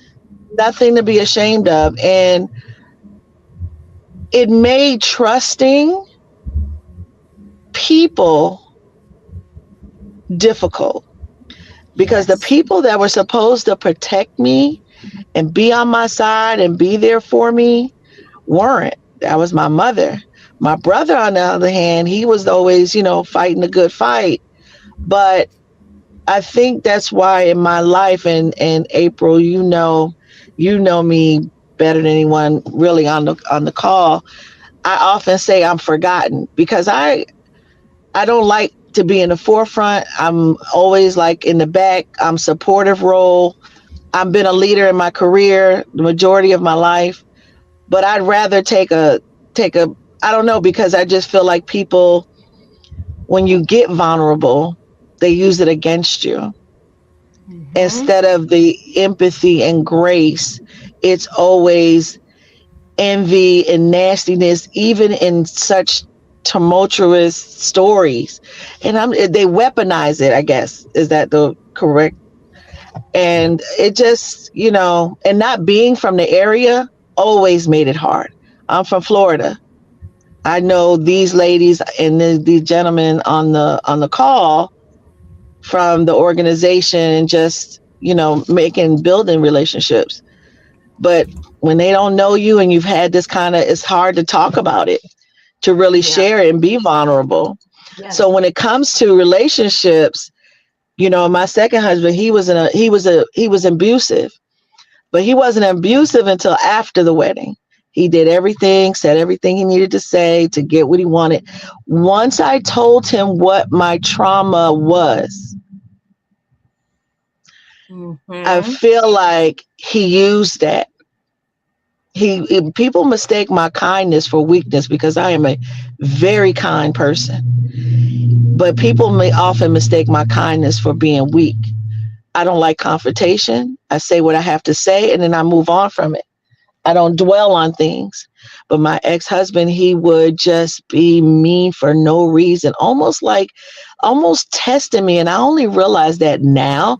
Was he testing me to see what he wanted me to fight back and argue back? I just don't have it in me. If that's how you feel, that's how you feel. But that was his burden to bear, because his trauma. He found out at his mother's funeral that his father wasn't his father, that was his stepfather, and that's why he was treated so badly all of his life, because that wasn't his real father. So trauma, what did they say? Hurt people. Yes. So, I'm in a whole journey now where now it's just, I don't make excuses for things I don't want to do with people, meaning men. Hey, you want to go? No, I don't want to go. Why? Because I really am just not interested. I did get on the call when we were talking, you were talking about swiping left and swiping right. Listen, we could all say we want to know the insides and the outsides, but guess what? If there's two packages on a table, one is beautifully presented and one got dirt and crap, no one's going to the dirt and crap. That could have $1 million inside. Yeah. But you got to also take care of the outside and have the outside presentable. Now, I'm not talking, I don't mind a little gut, to be honest. Got to have something to hold on to. But sometimes it's your energy. Some of the most unattractive people can have that energy that just draws you to them. Amen. I mean, I'll take an ugly man anytime. As long as you nice and you got good energy, you could be, okay, maybe not butt ugly, but I don't mind that, because that means, that means, you ain't gonna be running around, because listen, you out here, I'm good. But John was like, yeah, you take off the eyelashes. That's why I don't be wearing girdles. Listen. Show me what you look like in the morning when your breath is stinking, when the room is hot. Right. Show me that. Right. Show me the real you. Yeah, Don't show me I'm what. sorry, we gotta be presented. Don't need it on the first date. Yeah, I don't want you to show me all that in the first day. Let me But you get know your what? energy first. No, show me that on the first date. I know what the hell I'm about to get into. John, you don't want me to start talking raunchy because I need, listen, as a woman, I don't care what they talk about. Oh, it's a little motion in the ocean. Listen, you can't put a pencil in a cup and talk about we gonna hit the sides. We ain't got no time for that. Okay? We do not have time for that. Let's tell it what it is. You already know it's this big. You can't do nothing with that. So what do you need to talk about it? We don't have these grown-up conversations. Sex, is it important? It's important. Is it the will it break everything? No. But there has to be the conversation, ma'am. Listen, I'm not really that in doubt, but y'all want to talk about this, that, and the third. And then I feel, ladies, let me just ask y'all a question. Don't you feel sorry for some time when they can't, if it's small, it's small. Nothing you could do about it. I feel bad for men like that. What do about it? There are people that I know that have gone and got medical interventions. Yes. Yeah, you have to go, but that's a lot. That's a lot. That costs a lot of money. But Lana, I got to tease you. Hold on a second. Mark, go ahead. Now, Lana, I got to tease you and everything because I also know got a good sense of humor. I got to tease Lana and everything because I don't know Lana. I'm just meeting her for the first time. But there's a lot of men that brag on themselves, and not just their physical endowment, but they also brag on their skill level and everything like that. And it does take talk a certain about amount of skill level and everything like that. But a lot of men, let's be honest, don't have any idea. I'm just going to be graphic and everything, where the hell the clit is and everything like that. So there are a lot of men don't even know where the hell it is. But they got people that want to brag on their skill set. You just got to be sexually compatible, Mark. It's okay. It doesn't matter about them. Sometimes it's the person that you like them. It ain't all about that. So the thing is, it's compatibility. I don't know about that. You know what? Listen. So that question was posed to Lana, and then we would jump in. Yeah, go ahead. Oh, I'm sorry. Listen, all I'm saying is I'm one of them people, and my girlfriends who know. Listen, I'm gonna tell you exactly what I want. You gotta train or teach a person, men and women, what you like and what you don't like. Listen, you're nowhere near the clit, man, sir. That's my lip. All right. You need to open that up. I don't have a problem telling you exactly what I want because a closed mouth never gets fed. If I don't know you prefer, me to be around your balls as opposed to in the shaft, you got to say it, babe. Look, stay from around there. That's no good. Stay right here. Tell me what you want, because the ultimate, the thing here is I want to please you and you want to please me. Ain't no sense in me sitting here like this thinking about the laundry because you down there nowhere near the clit, nowhere near. Nothing is going to be exciting. All right. What is that? No, sir. Go to the left. Right there. And when a woman says stay right there, damn it, stay there. Don't go left. Don't go right. Well, the problem stay right there. Is they don't want to release themselves, and they just mess the whole game up. So that's just, They don't want to what? They're being selfish. So the point is you have to have that love language when it comes to the physical. So when they stay right there, that means they're probably about to release and they're going to blame it on you in some cases. So we just got to be honest about that. Well, I think what she was saying too, though, is the communication factor. Exactly. Right? The conversation needs to be had. And this is what we were talking about in the beginning of this conversation, our last 2 weeks ago, and now communication is the basis of everything, and that everything relationships. When you are traumatized by something, if your partner is able to trust that they can talk to you about something that traumatized them their entire life, it wasn't meant for you to use as a weapon later. That's not what this is. But there are people that so damn broken that they take that and say, oh, because I'm hurting, you gonna hurt now. Then why are you in this relationship? You're not here for being in companionship with someone. You're there to hurt that person. So then you gotta Right. know when to let that person go, because what they're doing now is becoming an anchor. And Yes. guess what they're also doing? And a They're vessel for re-traumatizing negativity. you. Yep.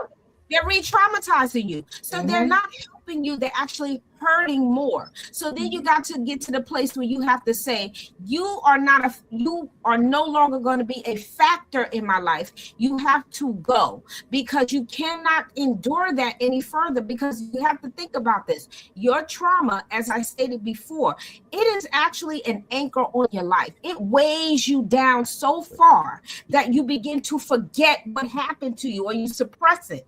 So you don't want to tap into that area unless you know, like Lana said, you go into therapy. Now you're beginning to build it up and bring it back Yes. up so you can purge it off of you, because it's lived yeah. with you so long that you have to begin to release it. So again, I go back to what communication looks like. And I know Dean want to say something and Blue might want to say something too. Yeah. So I'm gonna be quiet now. So And excuse me, Dr. Diamond, I don't need to be abrupt. I have an event at 2:00, so I have to prepare yeah, you myself. can. So Yeah, I just you wanted can to say goodbye. sign off. Thank you so Yes. much, Lana, for sharing. As we know, we're gonna have more conversation on that, because the healing, I had to go through the therapy as a child and get myself back in order to. So that's how we missed that part. But thank you, everyone. I'm gonna be listening Thank while I'm you. getting ready, and have a blessed day. And I'm so glad we had this topic. We might have to have a part 3 on this. That's what I vote for.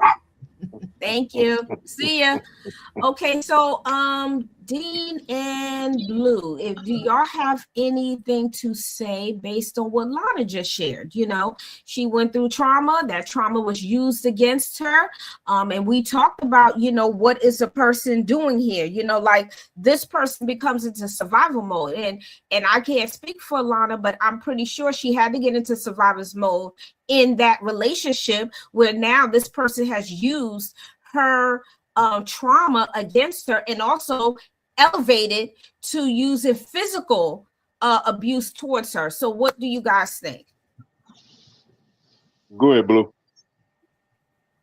I mean, like anytime you find yourself having to use, you have to cope with being in a relationship because of trauma.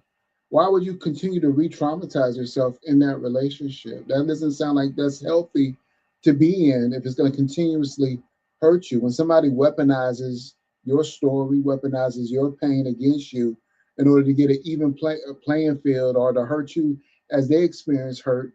Well, if you're here to hurt me, then you're not here to be with me, to help me, to empower me, to comfort me. If you're not my safe place, then why would I continue to put myself in a place where I'm not emotionally safe? And that's all I really have to say about that.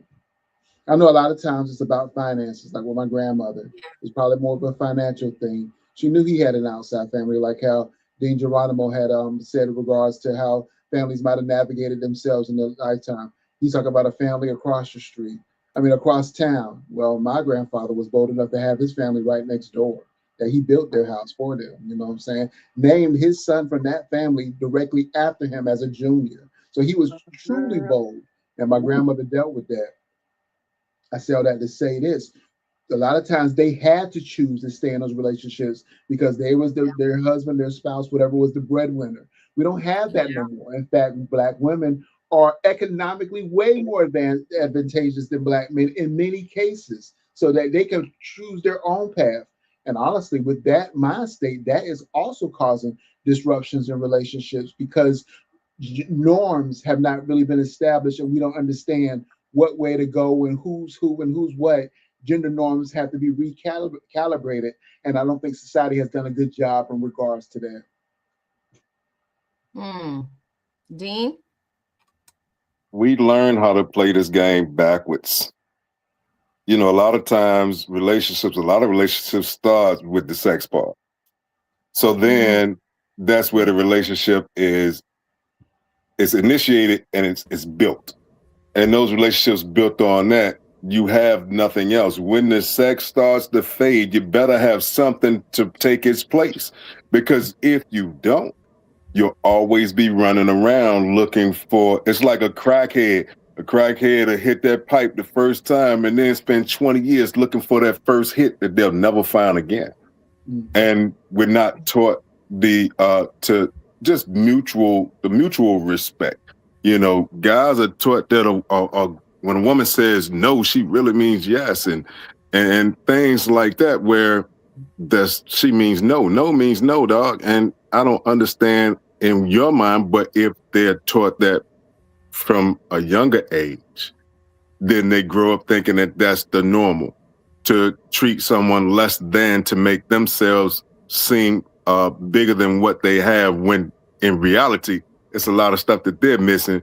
But if I can make you feel worse than I do, guess what? I'm gonna dog you out every day because I have nothing. And once I'm exposed, I'm embarrassed. And unfortunately, it's done that way. It's done that way both ways. It's done based on money. You don't have enough money for me. Well, I didn't try to get my money for you anyway. So you know what? Take your begging ass on where you gotta go. You know what I mean? And it's just, sometimes you have to tell, the women have to tell them dudes, if all you got is dick, keep it moving, because there's a whole lot of dudes out here. You know what I mean? It's not like you are the only one.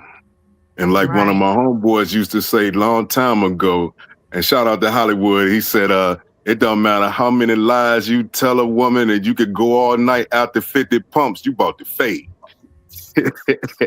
And you know, people are always make themselves appear that they're much better than, and in the impression stage, you're worried about how you can big yourself up. But damn it, you better come and deliver when you talk all that trash, because the smart person doesn't talk. They show you what they could do. A fool will tell you everything about a world that they can show you. A man will take you to that world and won't say a damn word. Hey, D, you know, that's part of the problem, though. And I know a lot of probably can relate to this as well, but there's a lot of guys that are out there that have this mindset that they can talk a good game, and just because you talk a good game don't mean you just can deliver that good game and everything like that. And I'm sure Blue can relate to this as well, but there's a lot of brothers that are really big in part of their dating ritual, and that whole notion of it used to be called telephone sex, now it's called sexting and everything like that. So they can talk a good game, they can tell you everything that they're going to do in terms of delivering, but then when it comes to actually doing the deliverance and all along those lines, they can't back their game. Because you can talk a good game, you can read enough penthouse forums to know what the game is and everything like that, but can you actually deliver and everything along those lines? Right. So guys, I'm going to play this clip. It's about 7 minutes, but we are not going to watch all 7 minutes. We're just going to watch some of it, and then I think it's the first 2 minutes, Doc. The first 2 minutes? Okay. It's like the first 3 minutes or so.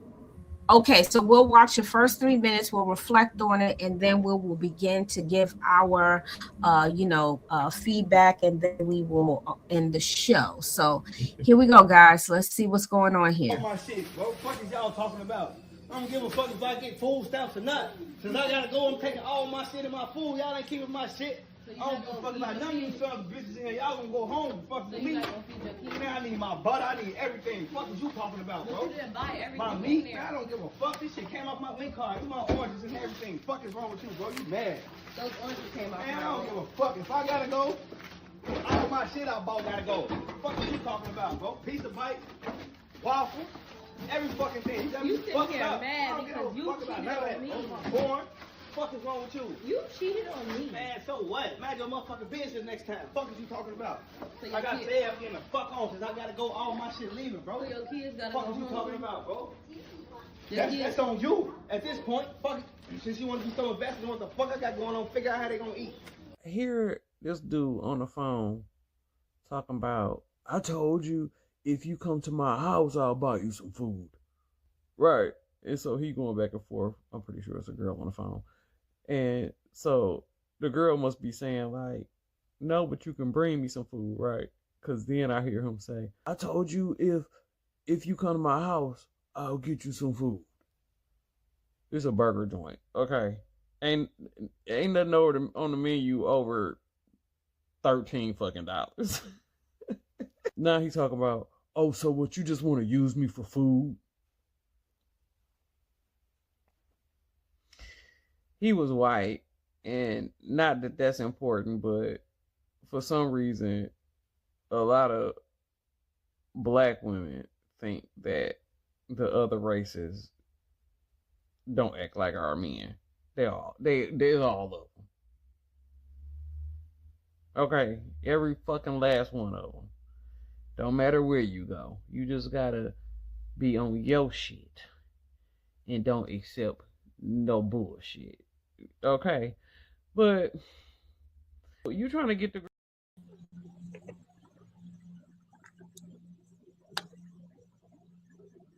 Here we go.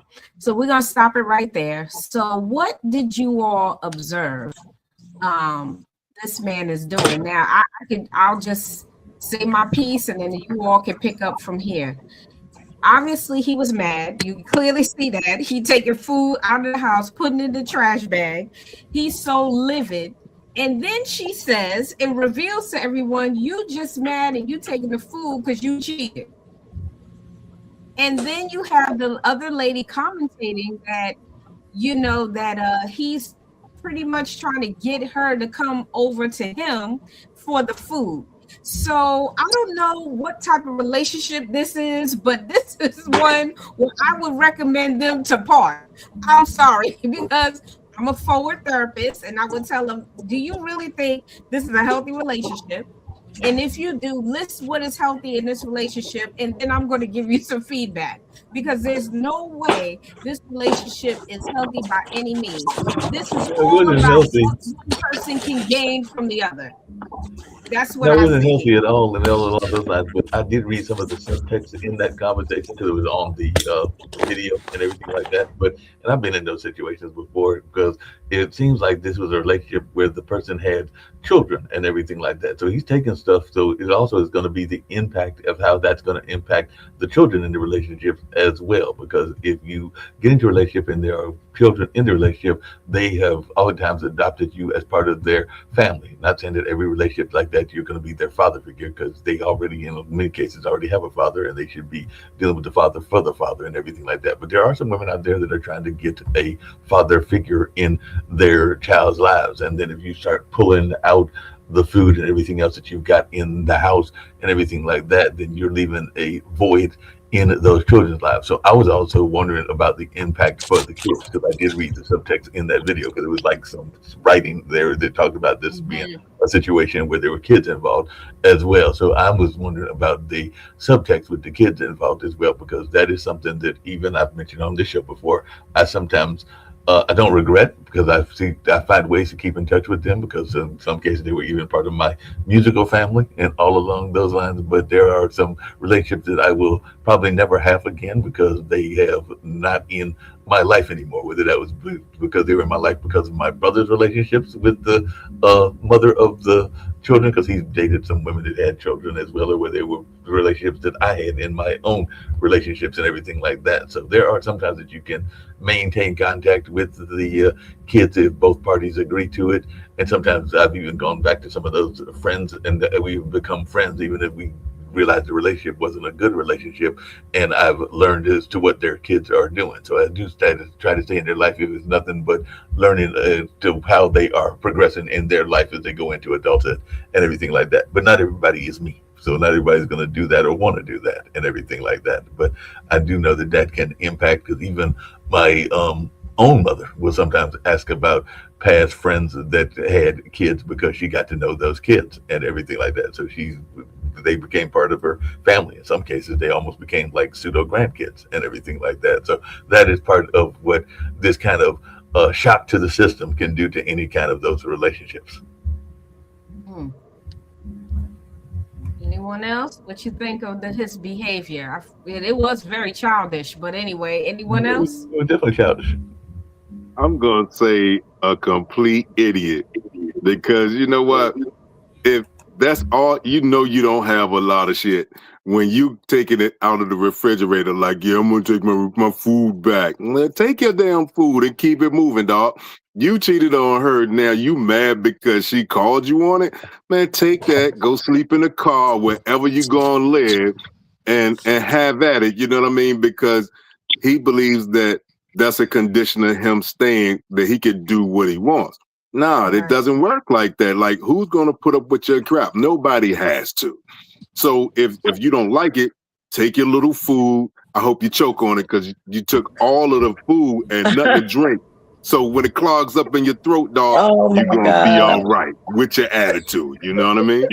Before we get to Blue, I gotta tease everything, because this isn't just male-female relationships. Because I've had friends of mine in our relationships where there's been roommates, and they've done the same thing and everything like that. Because a lot of times people are possessive about what they put into the relationship and everything like that, so they will take it out if it's theirs. But you also got people that are a little bit too freewheeling with what is being put in the refrigerator and everything like that, because you got some people that are like, I bought it, it's mine, and you got some people that will also kind of like think that the refrigerator is a communal refrigerator and not really doing enough to supply things in the refrigerator. So that's the other thing that I don't know what was going on in this particular situation, and we only know what we saw from the video, because it was a case where they were providing the bulk of the food and everything like that. Then yeah, they might be like, look, I'm taking my stuff because you've not been doing anything in the nature of the relationship. And I've even seen this in friend roommate situations. I'm sure Blue's seen it as well, where people will do the bulk of the buy-in and everything like that, but everybody in the house thinks that they got rights to it. Yeah. You too? What do y'all think, Blue and Lana, about his actions? I got nothing. I'm so I blame the confused. woman. There's for so many having a child unanswered with him. questions. Yeah, I got so many questions. yeah.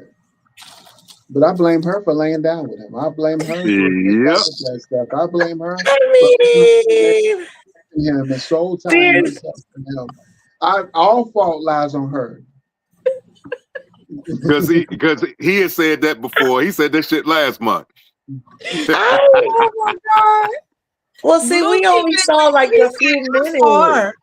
Okay, See, that was. Go ahead, Lana. I don't know. I always look at things in totality. So we saw a small portion. We don't really know what triggered him. She could have cheated on him. He could have cheated on her after. Like, we don't know any of those questions. But she said it. That really, she said it. You cheated really on me. You want to take the front. You want to take the food. But that's just what she said. That doesn't mean that's what it really is. He said he got the food on the welfare card. He did the welfare card. He sure did. He went in. He got the food on the welfare card. Well, it could have been a point where he bought the food and she might have had a friend or some dude over there eating his food. I would have been like, oh, y'all not eating my food either. Listen, I'm going to take me and my food and we about to go. I don't know. There's too many questions for me. And to know me is to know, I got way more questions than I got answers until I see everything. I need all the information to really, because people, I think that's what we do. We jump to, not saying that everybody's jumping to conclusion, but we take a small snippet of a situation and we've already drawn all these conclusions. He might have already had the drinks in the car, John, already before they started filming. You know what? So he ain't my mama. You know what my mama used to say. He got the Kool-Aid already in the car with no ice cubes. Look, my mom used to say this: it only takes a couple of minutes to find out if somebody's a fool. It don't take all day. Listen, she knew that long before this happened. I'm sure. But that's what Blue said. Blue said it's her fault. She let him get away with that for the last 6 months. But I bet you he know where the clit is. I can tell you that. He know where that is. He know where it is. That he don't spend his money with his little food card. He know where that clit is. That's why he's still there. On the girl he was cheating with. Which one? Both. Yep. Both. That's why she's still there. That's why she's still there. Blue. That's why she ain't left. She dickmatized. I never, we were talking about my trauma. It wasn't a physical thing. It was a control thing. And that was harder for me to come out of did anything. He was 10 years older. So I was like, you know what? He should know, the good. No, that didn't even matter. It didn't matter. It's just him. Yeah. Yes. So I've Okay, seen so some women still stay with people, just be like, why are you still with this person? But you realize control, and that might be why she was still with him, because he had them food stamps. Could be. He had that Yes, car yes. to feed them Maybe a kids. That's right. That's right. So I'm going to ask this last question, and this will be our closing remark question. And I will go around to each one of you. I will be the last to reflect on this question. This question is, what would relationship look like if we led with curiosity instead of calculation? So Dean, I'm gonna start with you first. What would that look like? How would that look like? That would look like a man getting a young lady's phone number and telling her that in the new millennium, women take the man out, get a number, and then don't call her for 3 weeks, and then finally call her back, and they finally get to know each other, and here we are 25 years later. That's what it looks like to me. You know what? Yeah. That sounds like a Lifetime movie. You need to stop. Okay. You know what? I'm gonna make you executive producer. We gonna put it on Tubi bootleg. That I got the other one, Command Presence. It's on April 1st every year. Oh my goodness! Wow. All right, so Lana, same question for you. What would relationship look like if we led with curiosity instead of calculation? Transparency. Total transparency. So when people always say, "Oh, I'm putting all my cards on the table," put them all on there. The jokers, the directions, the instructions, everything that came in that box, put it there. I get tired of being single, and I'm single, and we've talked about this. Being single in this area is horrible because everybody's married or is in a relationship. There are no single men here that are not in their 30s and still living with their mom. So total transparency. Tell me what it is so I can tell you what it is and what it's going to be and what I'm going to tolerate, what I'm not, because I don't have any problem telling you that. So transparency is key for me, which connects with communication and honesty and integrity, morals, all that. So, yeah. Blue, for you?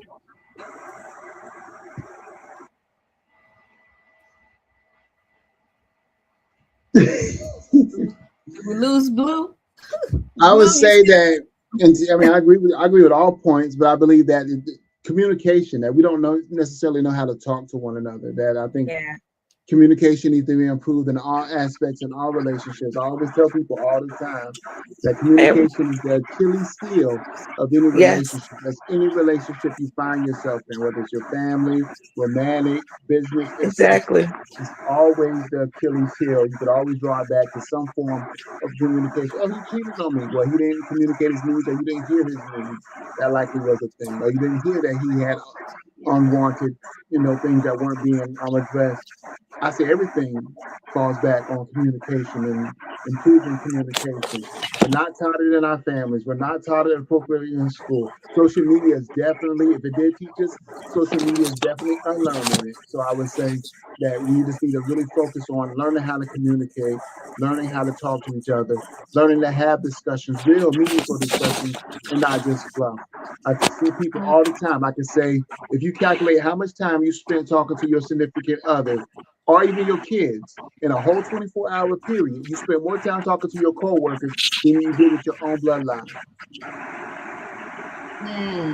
Thank you for that. And listening. We lost Mark somewhere, so He may not pop back on, but that's okay because, you know, Mark always has some wealth of information for us. But I'm going to go ahead and answer this question, and this will be my closing remarks for today. But I do want to thank everybody for popping on today. And, you know, we will see each other again, of course, in 2 weeks. And Blue, I'm actually going to piggyback off of what you're going to say, what you just said, because that is the foundation to all relationships is communication. So I'm going to have you all wait up in the wings for me, and I'll see you all in a second. So as I answered this question, like my co-host just did, communication, yes, it's very, very important. I think should be the foundation of all relationships. Getting to know a person, I like what Lana said too, transparency. You have to be transparent with the person. You can't just think a relationship is just going to materialize and fall into these, oh, well, this is going to happen, this is going to happen. You got to work for relationships. You have to work for it. It is not given to you. Respect is also earned in a relationship, and we have to respect people when they come in. Respect that people have other opinions. Respect that people grow up differently from you.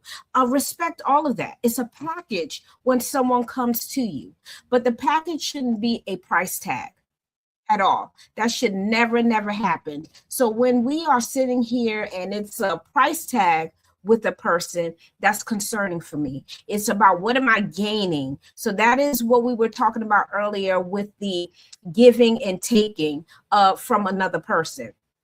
So I would say communication, honesty, respect, love, humor, all of those go together when we think about the relationship and how I answered that question. Now I did see Mark pop back in. I'm going to let him have his closing words, and then we will be done for the day. All right. Mark, I'm going to give you that question. The question is for our closing remarks is, what would relationship look like if we led with curiosity instead of calculation? How would you answer that for your closing remark for today? No, relationships should always be about curiosity and all along those lines, but definitely it should be us being curious about our spouses, whether there's a relationship that we're already in or curious about a new relationship, and all along those lines. And definitely communication is vital in any relationship, whether that's a relationship in family or relationship in love and everything like that. But we need to find out that common ground, because I think that we're all looking for a helpmate in our life and everything like that. I know that's a phrase that people use often and everything like that, but I think that that's what we all want is a helpmate. And a helpmate is somebody that's going to be there to support you, but you're also there to support them as well. When I think of helpmates, I think of you and Dean, from what I've seen. And like I said, I've not physically met you, or Dean for that matter, but I have gotten to know y'all over these last couple of years, and y'all seem like a prime example of what a helpmate situation looks like. And I admire that about the way that y'all treat and respect each other, and the various works that y'all do, and the various organizations that y'all are in as well. So that's something that I think more people should be trying to build, and all along those lines. And definitely should have some common interests, but you can also have some separate interests as well. But you say they be able to go and visit something that you're interested in, and that maybe Dean's not interested in, and enjoy it, and all along those lines. And you should be able to go to things that are like-minded interests, but also maybe have some times that you are able to go and hang out with your girlfriends, and you can hang out with his guy friends and everything like that. So I think that space is also very important as well. You got to have that. And from what I've seen in y'all's relationship, y'all have built that space where you have some space to give each other. So space is also important and everything. So communication and space are two things that I think are important in relationships and everything along those lines. So I'll just leave it at that. Thank you so much, Mark. I have you wait in the wings. Okay. Well, like I said, my co-hosts, they all bring some value in this discussion that we had. What are you going to do for me? Part 2. So we had the opportunity to hear from myself and my co-hosts about answering that question. What does that look like? So I hope you had a takeaway from what we discussed today and 2 weeks before. It's a heavy topic. You know, sometimes you can bring this up with your friends, throw that question out there and see what people think and how they relate to that question or not relate to that question, or what answers they may have to that question. But again, we always Love you all here on the couch when you join us at 11 a.m. every other Saturday. So we thank you again for joining us here on the couch. Peace, love, and tranquility. And we will see you again in 2 weeks with another topic. Until then, take care of yourselves, and we'll see you then. Take care of everybody. Thank you. Have a good day. Thanks so much for tuning in to another episode of On the Couch. I hope you enjoyed today's conversation and found it as enlightening and inspiring as I did. Remember, the stories and experiences we share here are just the beginning of a much larger journey.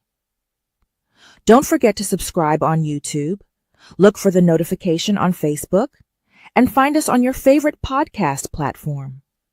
Your support helps us keep the conversation going and reach more listeners just like you. Until next time, stay curious, stay kind, and keep the dialogue alive. Peace, love, and tranquility. Take care, and we'll see you on the couch.